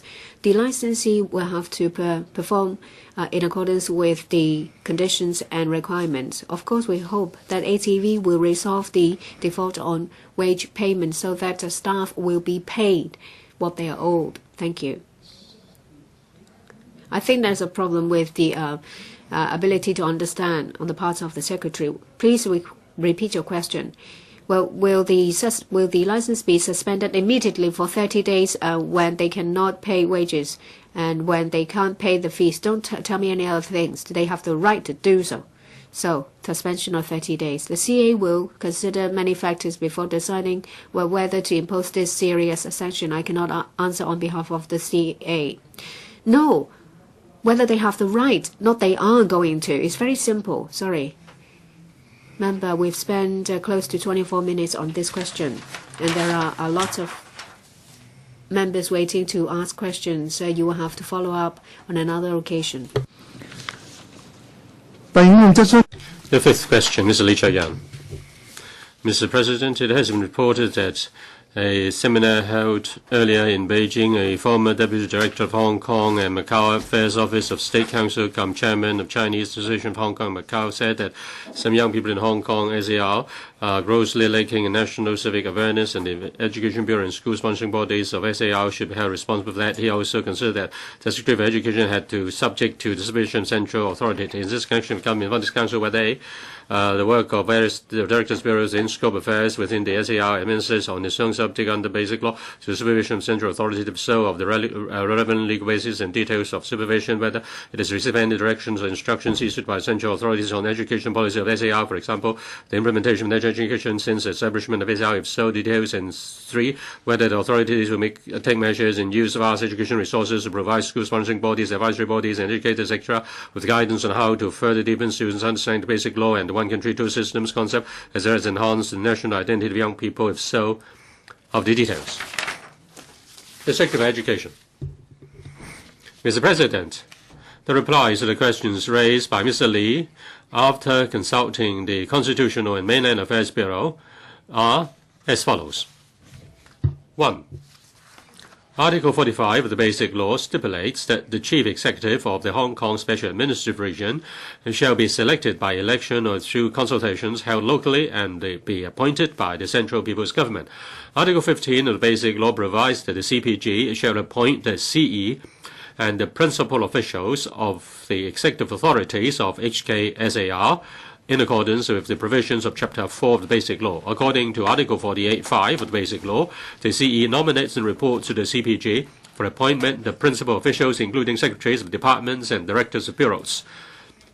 As stated above, the Central People's Government possesses a substantive power to appoint the chief executive and principal officials of Hong Kong SAR. Article 43 of the Basic Law stipulates that the CE of the HKSAR shall be the head of the HKSAR and shall represent the region. The CE of the HKSAR shall be accountable to the CPG and the HKSAR in accordance with the provisions of the Basic Law. According to Article 48 of the Basic Law, the Chief Executive is responsible for the implementation of Basic Law and lead the government of HKSAR. Article 12 of the Basic Law provides that the HKSAR shall be a local administrative region of the People's Republic of China, which shall enjoy a high degree of autonomy and come directly under the Central People's Government. Article 2 of the Basic Law also stipulates that the National People's Congress authorizes the HKSAR to exercise a high degree of autonomy and enjoy executive, legislative, and independent judicial power, including that of final adjudication in accordance with provisions of Basic Law. According to Article 136 of the Basic Law, on the basis of the previous education system, the government of the HKSAR shall, on its own, formulate policies on the development and improvement of education, including policies regarding the education system and its administration, the language of instruction, the allocation funds, the examination system, the system of academic awards, and the recognition of education qualifications. The Basic Law has clearly stipulated that education is a policy area where HKSARG can exercise a high degree of autonomy. In accordance with Article 60 of the Basic Law, the head of the government of HKSAR shall be the chief executive of the region. Code of Principal Officials under Accountability System stipulates that principal officials are responsible for the respective portfolios designated to them by the CE and lead the executive departments within the respective portfolios. They are accountable to the CE for the success or failure. The Code also clearly reminds the principal officials that government of the HKSAR must abide by the law and be accountable to the Legislative Council under Article 64 of the Basic Law. 2. As I mentioned in Part 1, the Basic Law is clearly stipulated that education is a policy area where the HKSAR government can exercise a high degree of autonomy. The HKSARG shall implement education policy based on basic law, our education philosophy, and actual needs. We welcome, treasure all opinions from citizens. Insofar as education policies are concerned, I have never received any direction or instruction from the central authorities. 3. The Education Bureau has always attached great importance to the promotion of basic law as its regular, ongoing task. Related learning elements of the Basic Law have long been incorporated into the curricula of primary and secondary schools. These include, for example, general studies at primary level, life in society at junior secondary level, and liberal studies in senior secondary level. The revised moral and civic education curriculum framework 2008 has strengthened the related content of Basic Law. In addition, schools could promote basic law education with close reference to their own context and needs for curriculum development through the relevant curricula and learning activities. Promotion of basic law education should proceed along with the times, in tandem with the work of the Basic Law Promotion Steering Committee and the 25th anniversary of promulgation of Basic Law in April 2015. The EDB, apart from progressively deepening its regular task on basic law education that embrace curriculum content, professional development programs of school heads and teachers, learning and teaching support, etc., would also strengthen its work in other areas. These include the production of a video teaching resource package and the organization of an inter-school online quiz competition so as to enhance students' understanding of the basic law and the concept one country, two systems. All along, the cultivation of national identity among students has been one of the 7 learning goals in the school curriculum. Since 2001, the EDB has continuously strengthened students' recognition of their national identity and the elements about China, for example, elements of different dynasties, festivals, cultures, and major historical figures, etc., have been progressively enriched in general studies at primary level. Chinese history and Chinese culture are made compulsory learning contents in the junior secondary curriculum. Chinese history is an independent subject at both junior and senior secondary levels. Chinese culture is a core learning strand in the Chinese language key learning area. In geography, the element of China-related learning content has been increased to 30% of the whole curriculum. At junior secondary level, Chinese music and art have been incorporated into curriculum. Music and visual arts. In addition, EBD has continuously strengthened mainland exchange programs since 2003 and 4 school year. Through its existing mechanism, the Curriculum Development Council has continuously enhanced related curricula as well as learning and teaching for students, better understanding of their country, culture, and recognition of their national identity. Thank you, Mr. President. Mr. Lee Cheuk-yan. Mr. President, all along, the 6-8 government claims that it's to teach people about the basic law. Many people are breaching the basic law blatantly. Say, for example, Hon Kwok-pan of the FTU, he is also an NPC delegate. He asked introduction of the national security law to Hong Kong. That's in breach of basic law. Chan Han-pan said that education policy of Hong Kong should be supervised by the CPG. That is in breach of the basic law, Article 136. Education policy shall be formulated by the HKSARG. Chan Han-pan breached the basic law, and you are talking about basic law education. Why you don't speak up and told Chan Han-pan that he breached the basic law? I want to ask whether Chan Han-pan's speech is in breach of Article 136 of Basic Law. I hope the 689 government shouldn't castrate itself. Now, please do not give your speech. You have given up our right of high level of autonomy, and you dare not speak up against Chan Han-pan who breached the basic law. I want to ask, dare you speak up clearly that Chen Jiao breached Article 136 of the Basic Law. Mr. Secretary, thank you for the question. As I said in the paragraph, part 1, education falls within the area of high degree of autonomy of the SARG, and we implement basic law. We implement education according to our own policy. Many people give advice to us. We listen very carefully. We base on our own needs. We consider the basic law. We consider the development of students and implement various educational measures. All the views given to us will be treasured. Now you've heard that he has not answered my question. He has not answered my question. He has castrated himself, and he doesn't admit it. My question is very clear. Why doesn't he dare to point out that Chen Jiao has breached Article 136 of Basic Law? He just said he has is listening humbly. Now, do you have anything to add, Mr. Now, thank you, Mr. President. Many people have given many views. I cannot answer them one by one. The most important thing is that we comply with the basic law. We look at the special needs of Hong Kong. We uphold our principles of education reform and implement our policy. Mr. Lee Cheuk-yan, has he made any supplementary answer? I think he has already answered your question. Dr. Kenneth Chan.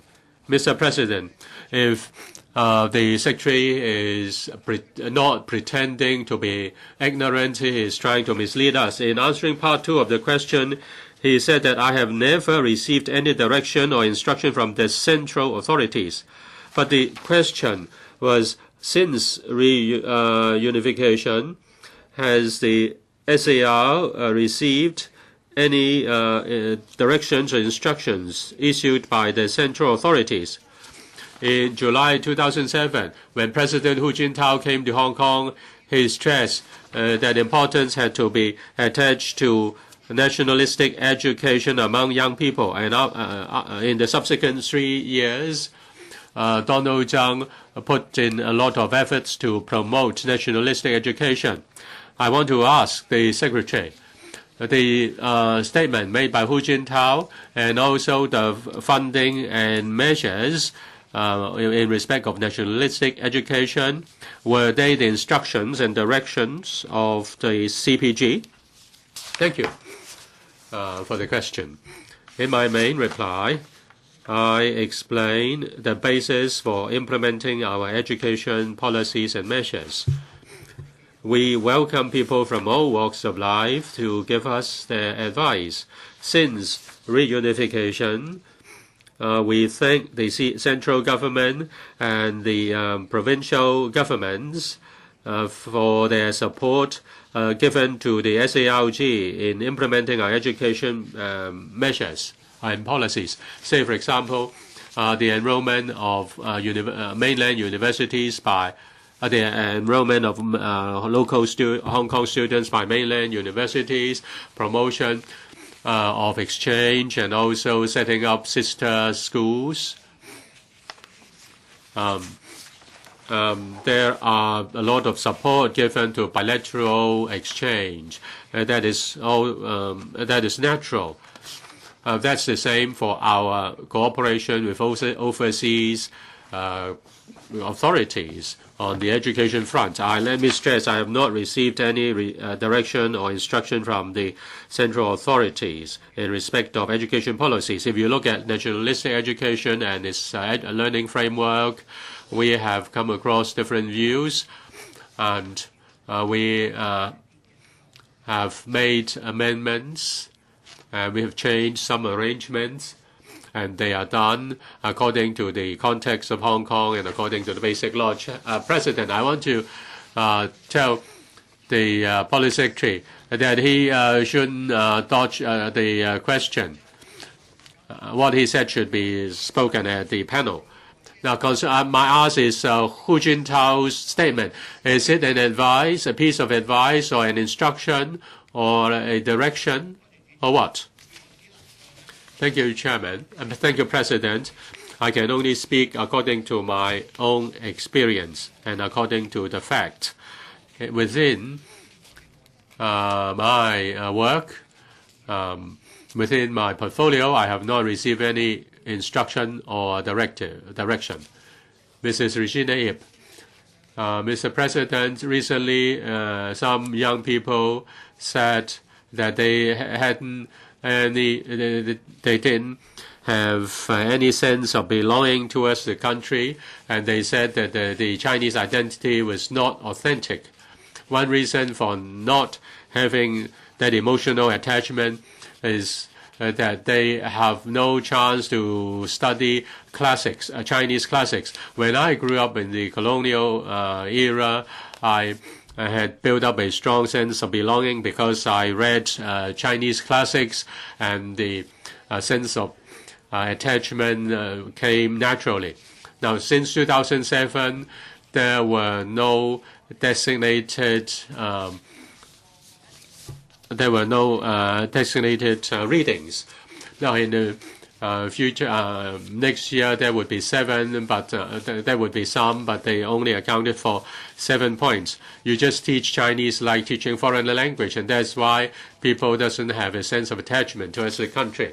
Do you think education is purely an internal affair of Hong Kong? If that affects people's attachment towards our country, do you think that's purely local affairs and outside the realm of supervision of the country?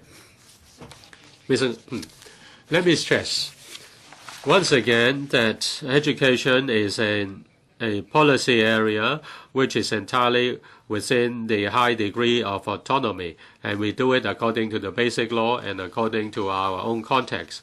All the Chinese in Hong Kong have the need and are willing to know more about China and its culture. And under this overriding principle, before education reform, some vocational schools didn't have Chinese history in their junior secondary level, but after education reform, Chinese history is part of junior curriculum of junior secondary education. Now we have a 5,000 year of history. How can we effectively promote Chinese history? Let the student have a good understanding of Chinese history is our biggest challenge. The Curriculum Development Council established recently a task force to look into the issue. In the past, more time was devoted to the older part of Chinese history, and we are now trying to catch up with a better balance. More support has to be given to teachers, and teaching materials have to be updated. More support has to be given to teachers. There is a little bit of misunderstanding in respect of the new secondary school system. There are designated texts. There are recommended texts. There are over 100 of them. After implementing that arrangement, some 10 model texts have been appointed. The remaining are still there, and it's up to the schools to decide how to teach these recommended texts. The understanding of Chinese culture and Chinese history shouldn't just be limited to activities in the classrooms. We have step-up exchanges across the border. We give more autonomy to the teachers and the school principals, and there are sister school arrangements so that the schools can complement each other. All these are, as the member stated, to enhance effectiveness of education. He has not answered my question. Since the curriculum and the activities have a very important impact on national identity among young people, how can you say that this is within the domestic affairs of the SARG and not subject to supervision of the country? have already said that in the process of implementation, it's not just the SARG who can do it. Say, for example, for the exchanges, for the setting up of sister schools, we need the cooperation of mainland authorities. These are examples of mutual complementarity and mutual assistance and mutual reminding.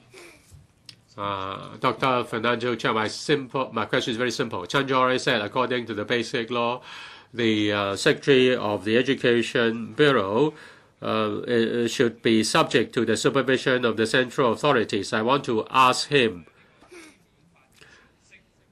with regard to Chen Jora's statement, is his understanding of the basic law is correct or not? Listen, thank you, President. Thank you, Mr. Member. Now, according to the basic law, the principal officials of the basic law, principal officials of the SARG are working on their responsible portfolio. We would like to listen to the views from all walks of life. The most important thing is to help us to implement the education policy of Hong Kong SAR. I want to ask. My question is very simple. Chen Jora is not an ordinary person, and he is running a semi-government organization. He says that the EDB and the Secretary for Education is subject to the supervision of central authorities. Is it right or wrong? The Secretary for Education. Everybody, or rather every day, there are people giving comments on education policy. I cannot comment on individual views. The most important thing is that the principal officials of the SARG are recommended and nominated by the CE of the SARG and appointed by the CPG. That's in the basic law. The implementation of policy, the basic law is our reference. This is an important point of the basic law. It's a very important point. I just asked whether his statement is right or wrong, and you dare not face it. Answer me categorically. Is Chen Jia right or wrong?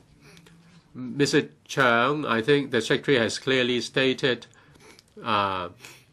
his answer, and he has already said so far as he can. Mr. Albert Ho, if it's about a statement of a former senior official, even if it is a matter of principle, whether it is about a solemn understanding of the basic law, the Secretary dare not state his position.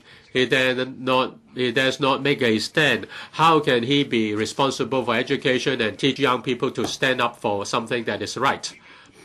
Now, as a member of the Legislative Council of the SARG, according to Article 22 of the Basic Law, the ministries or departments of the central government should not interfere with the affairs of domestic affairs of Hong Kong. And domestic education is a domestic affair of Hong Kong. Therefore, the central authorities cannot give you direction or instruction on how to deal with education, including nationalist education. Do you agree? Do you agree with my view? Thank you, Mr. President. Thank you, member, for the question. Let me stress that under the leadership of the CE, the principal officials implement policies according to the law. I noticed that Professor Chen Duan-hao on the 9th of January 2015 made a clarification. He said that the view of Chen Jora on Hong Kong's education was made as a member of the Chinese Association of Hong Kong and Macau Studies. Let me stress that I respect people's view. It's not about capacity. It's about the understanding of the basic law.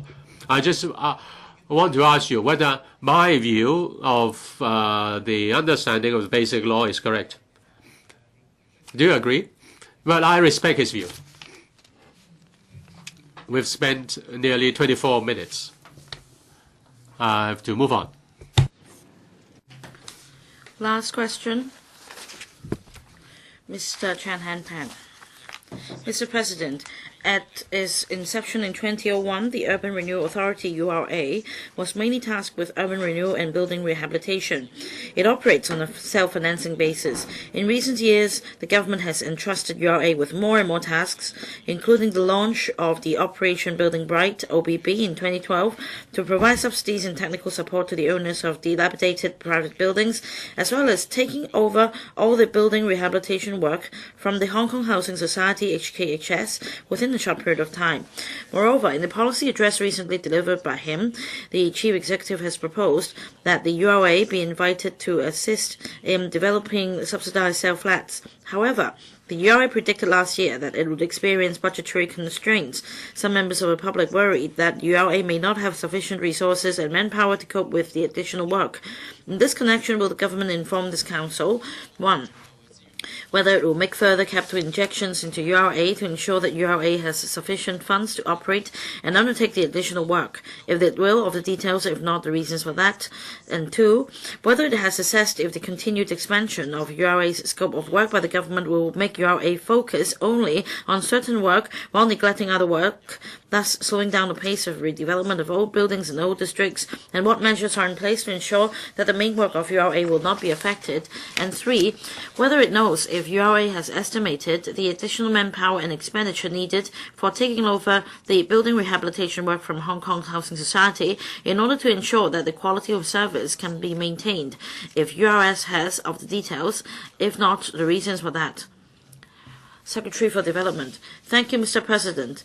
The Urban Renewal Authority, URA, was established under the Urban Renewal Authority Ordinance in 2001 to replace the Land Development Corporation to undertake and facilitate urban renewal. Redevelopment aside, the purposes of URA also include improving the conditions and physical appearance of the built environment through promoting maintenance and improvement of individual buildings, as well as preserving buildings and sites of historical, cultural, or architectural interest. With the broad consensus built after 2 years public engagement in February 2011, the government announced in the 2011 Urban Renewal Strategy, URS, identifying rehabilitation and redevelopment as the core businesses of URA. Proper building maintenance can extend the useful lifespan of buildings and reduce the need for redevelopment. Seen in this perspective, rehabilitation and redevelopment are indeed interrelated and complementary to each other. On rehabilitation, in the early years since its establishment, in 2003, the URA piloted a building rehabilitation scheme.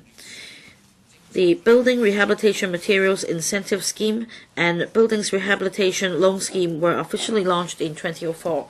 To achieve the dual objectives of improving building safety and creating job opportunities, the government launched in 2009 the one-off Operation Building Bright (OBB) initiative to provide assistance for the maintenance and repair of buildings aged 30 years or above. Apart from the funding support approved by Legislative Council, URA and the Hong Kong Housing Society, HKHS, also shared part of the costs and provided one-stop technical assistance to buildings participating in OBB. In 2011, with a view to enhancing building safety measures and further facilitating the owners of old buildings, URA and HKHS consolidated their 5 different subsidy and loan schemes targeting owners of old buildings and jointly launched the Integrated Building Maintenance Assistance Scheme, IBMAS. In 2012, the Buildings Department implemented the Mandatory Building Inspection Scheme and Mandatory Window Inspection Scheme to tackle the long-standing problem of building neglect in Hong Kong. To help needy owners fulfill the requirements of the schemes, the URA and HKHS launched the Mandatory Building Inspection Subsidy Scheme to provide selected eligible building owners in their respective Rehabilitation Service Areas, RSAs, subsidy for the cost of their first building inspection. The above-mentioned URA's work on the rehabilitation front and are one of the core businesses of URA. My reply to the three-part question is as follows. 1. According to the audited accounts of URA as at the 31st of March 2014, URA was financially healthy with an accumulated surplus of approximately $13.9 billion and a net asset value of approximately $23.9 billion, while a deficit of about $2.3 billion was recorded in 2013-14, URA has projected that its financial position will improve in 2014-15, and there is no need for capital injection by the government. This is because a number of URA projects, including the Kwun Tong Town Centre Development Areas 2 and 3, as well as 2 projects at Hai Tan Street, were successfully tendered in mid to late 2014, while invitation for tender for another Footwing Street project is underway. As regard Mr. Chan Han-pan's concern over the proposal for URA to explore participation in the supply of subsidized sale flats in the CE's policy address just announced, we understand that URA is currently studying the subject. We'll discuss with URA again when it has come up with concrete proposals. 2. As mentioned above, under the 2011 URS, URA is tasked to adopt rehabilitation and redevelopment as its core businesses. On rehabilitation, URA has participated in OBB launched by the government and implemented the Integrated Building Maintenance Assistance Scheme and Mandatory Building Inspection Subsidy Scheme in collaboration with the Housing Society.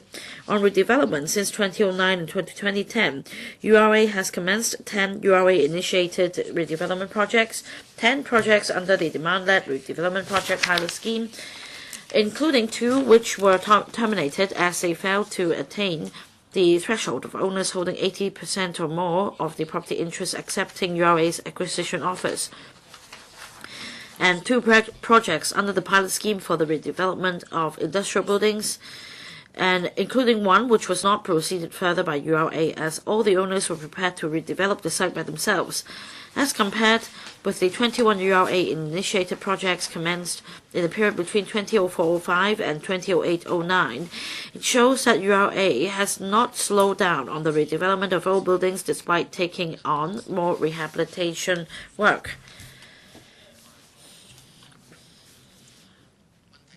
3. Mr. President, the 2011 URS stipulates that rehabilitation is one of the 2 core businesses of URA. To enable URA to provide rehabilitation assistance to the public in a more focused and user-friendly manner, URA and HKHS have subsequently reached agreement that URA will take over the work of HKHS under IBMAS by phases. Starting from April 2013, URA has extended its RSAs from the original Central and Western District, Wan Chai District, and part of Kowloon to include the entire Kowloon urban areas, Chuen Wan and Kwai Ching District. URA will further extend its RSAs to cover the whole territory in July 2015, completely taking over the work of the Housing Society under the scheme. In the past few years, URA has been recruiting additional manpower to cope with its rehabilitation work. With the gradual completion of rehabilitation projects under OBB, the manpower of URA deployed for OBB is expected to be gradually released to support the other rehabilitation initiatives of URA in the next 2 to 3 years. URA will, through staff redeployment and the use of information technology, such as a dedicated portal for rehabilitation, carry out rehabilitation work, as well as disseminate relevant information on building rehabilitation and conduct public education in a more cost-effective manner. Mr. Ban Chen. Mr. President, tender rigging is a matter of the public's concern in recent years, and as a result, the system has been set up, including independent assessment and a new tendering procedure, causing an increase in workload of URA. The OBB is going to be completed soon, but we have a number of new initiatives launched.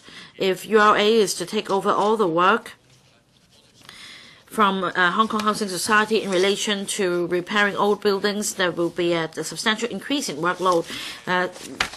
According to the Secretary's reply, the work can be completed through staff redeployment. Well, Secretary, if this can be done through staff redeployment and that all the work will be taken over from the Hong Kong Housing Society, there could be problems regarding tender rigging. The Secretary, are you worried that because of a shortage of manpower in URA, tender rigging would be more serious? Secretary, there is no direct link between tender rigging and manpower shortage of the URA. And let me share with Mr. Chan that in 2009-2010, there were about 30 staff members under URA for maintenance and repair of buildings, and by 2013, the establishment has increased to 113. And since the URA projects use public money, if necessary, we can increase manpower. But at the same time, we must optimize the use of resources that are available. Mr. Tony Chair, thank you, Mr. President.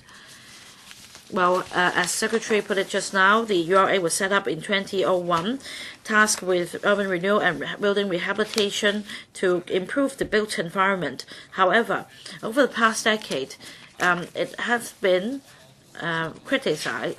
The URA has been criticized for its lack of diversity in urban renewal projects, and they are in a piecemeal manner. And the URA is no different than any other developer on revitalizing older districts. The URA has not been effective enough. So my question for the Secretary is whether he will urge the URA to work on the basis of the urban renewal strategy announced in 2011, in which the core businesses of URA are identified as rehabilitation and redevelopment to improve the built environment in older districts in a comprehensive manner. Secretary, Mr. President, thank you, Mr. Tony Chair, for your question. In fact, in recent years, there have been projects undertaken by URA involving the standalone buildings. This has to do with the demand-led redevelopment project pilot scheme introduced by the URA, because as long as a threshold is reached, the owners can, on their own initiatives, propose redevelopment of the building. And the threshold, in one of the projects, the threshold for the site coverage was just as small as 400 square meters. And we also note this issue. Now, on the demand-led scheme, recently the URA conducted a review.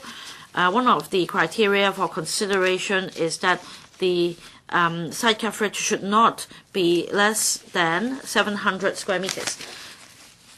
So, in future,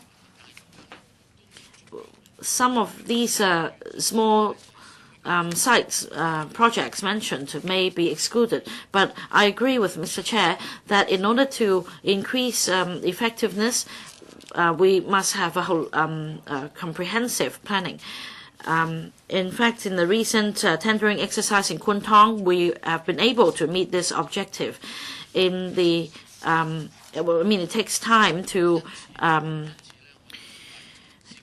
collate land titles, and we must devise medium to long-term strategy for the sake of improving the environment of the district as a whole. Well, Secretary didn't mention this point. Of course, I understand the redevelopment point. The other initiative, however, is about rehabilitation. I'm sorry, Mr. Chair, please repeat succinctly the question that hasn't been answered by Secretary. Now, there are two strategies, redevelopment and rehabilitation. Can they be adopted as a strategy for a holistic redevelopment? We take a dual-track approach, but whether both initiatives will be implemented in the same district, it depends on what the resources available to us. It's not easy. Mr. Chen Kam-lam. Mr. President, on rehabilitation and redevelopment, I believe we all recognize the URA's effort. However, since its establishment a decade ago, if now the URA is to take over rehabilitation work from the Hong Kong Housing Society, will the URA's work be too focused on building rehabilitation instead of revitalizing or renewing the whole district? Because so far we have not seen obvious results of revitalizing or renewing a district. Now, as far as manpower is concerned, rehabilitation work only entails around 20% of the total establishment of URA. In terms of expenditure, redevelopment takes up the largest share. Now, the URA will take up the urban building maintenance work of the Hong Kong Housing Society for the purpose of collating resources. Ms. Alice Mack.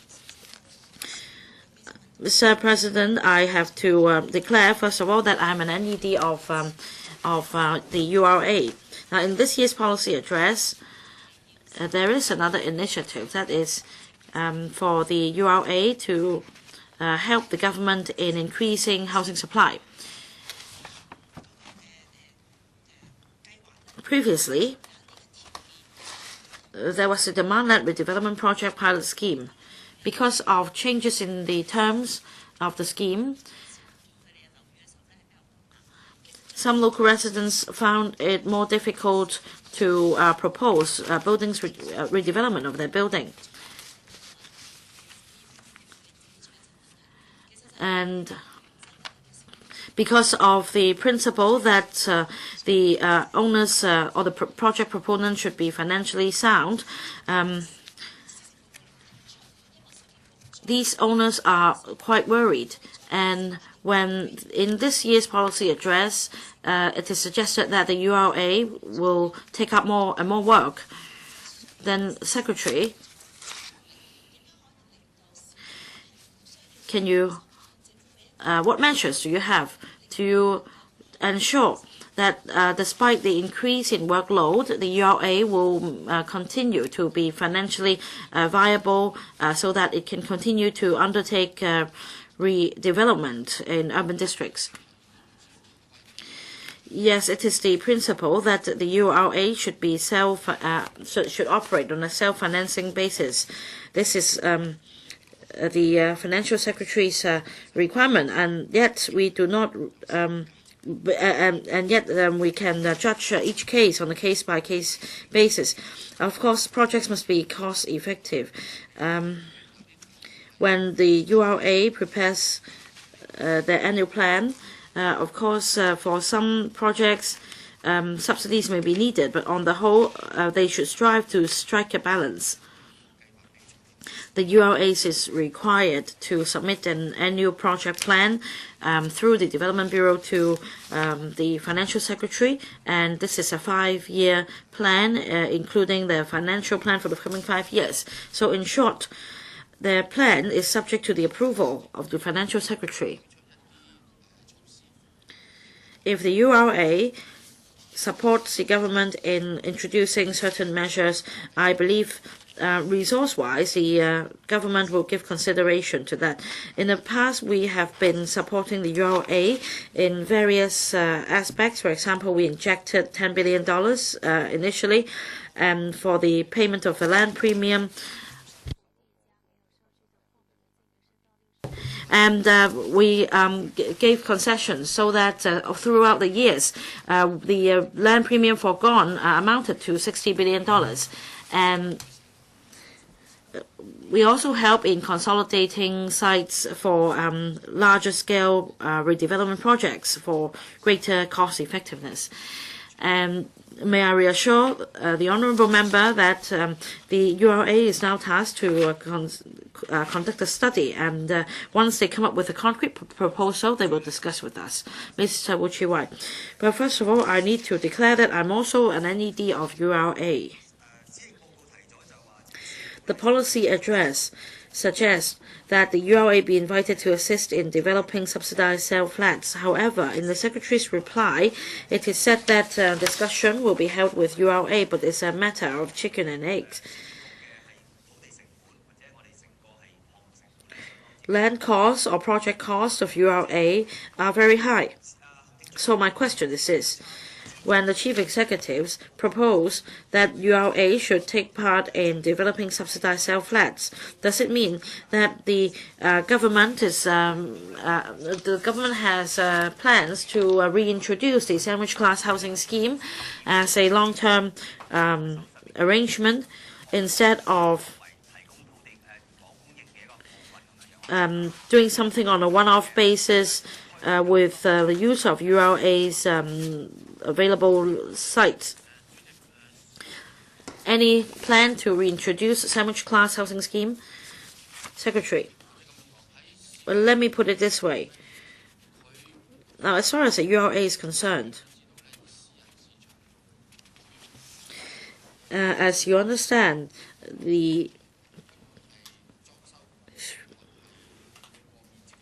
whether it be redevelopment, renovation, or the floor area, the URA adopts the private market standards so that the quality or the standards are better than HOS flats. We do not require URA to set their pricing according to HOS flats either.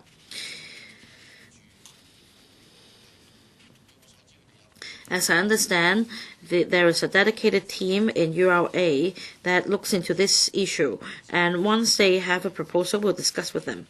Mr. Wu Chi-wai asked about the policy, but it hasn't only to do with the URA, because in the policy address, the chief executive has proposed that URA be invited to assist in supplying subsidized sale flats.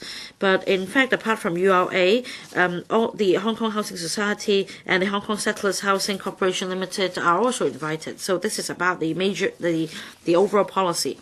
Now, the Secretary hasn't answered me. Any plan to reintroduce the sandwich class housing scheme to meet the demand because the construction costs are so high. I have nothing to add. I have already given the answer. We've spent over 22 minutes on this question. That's the end of the oral questions today.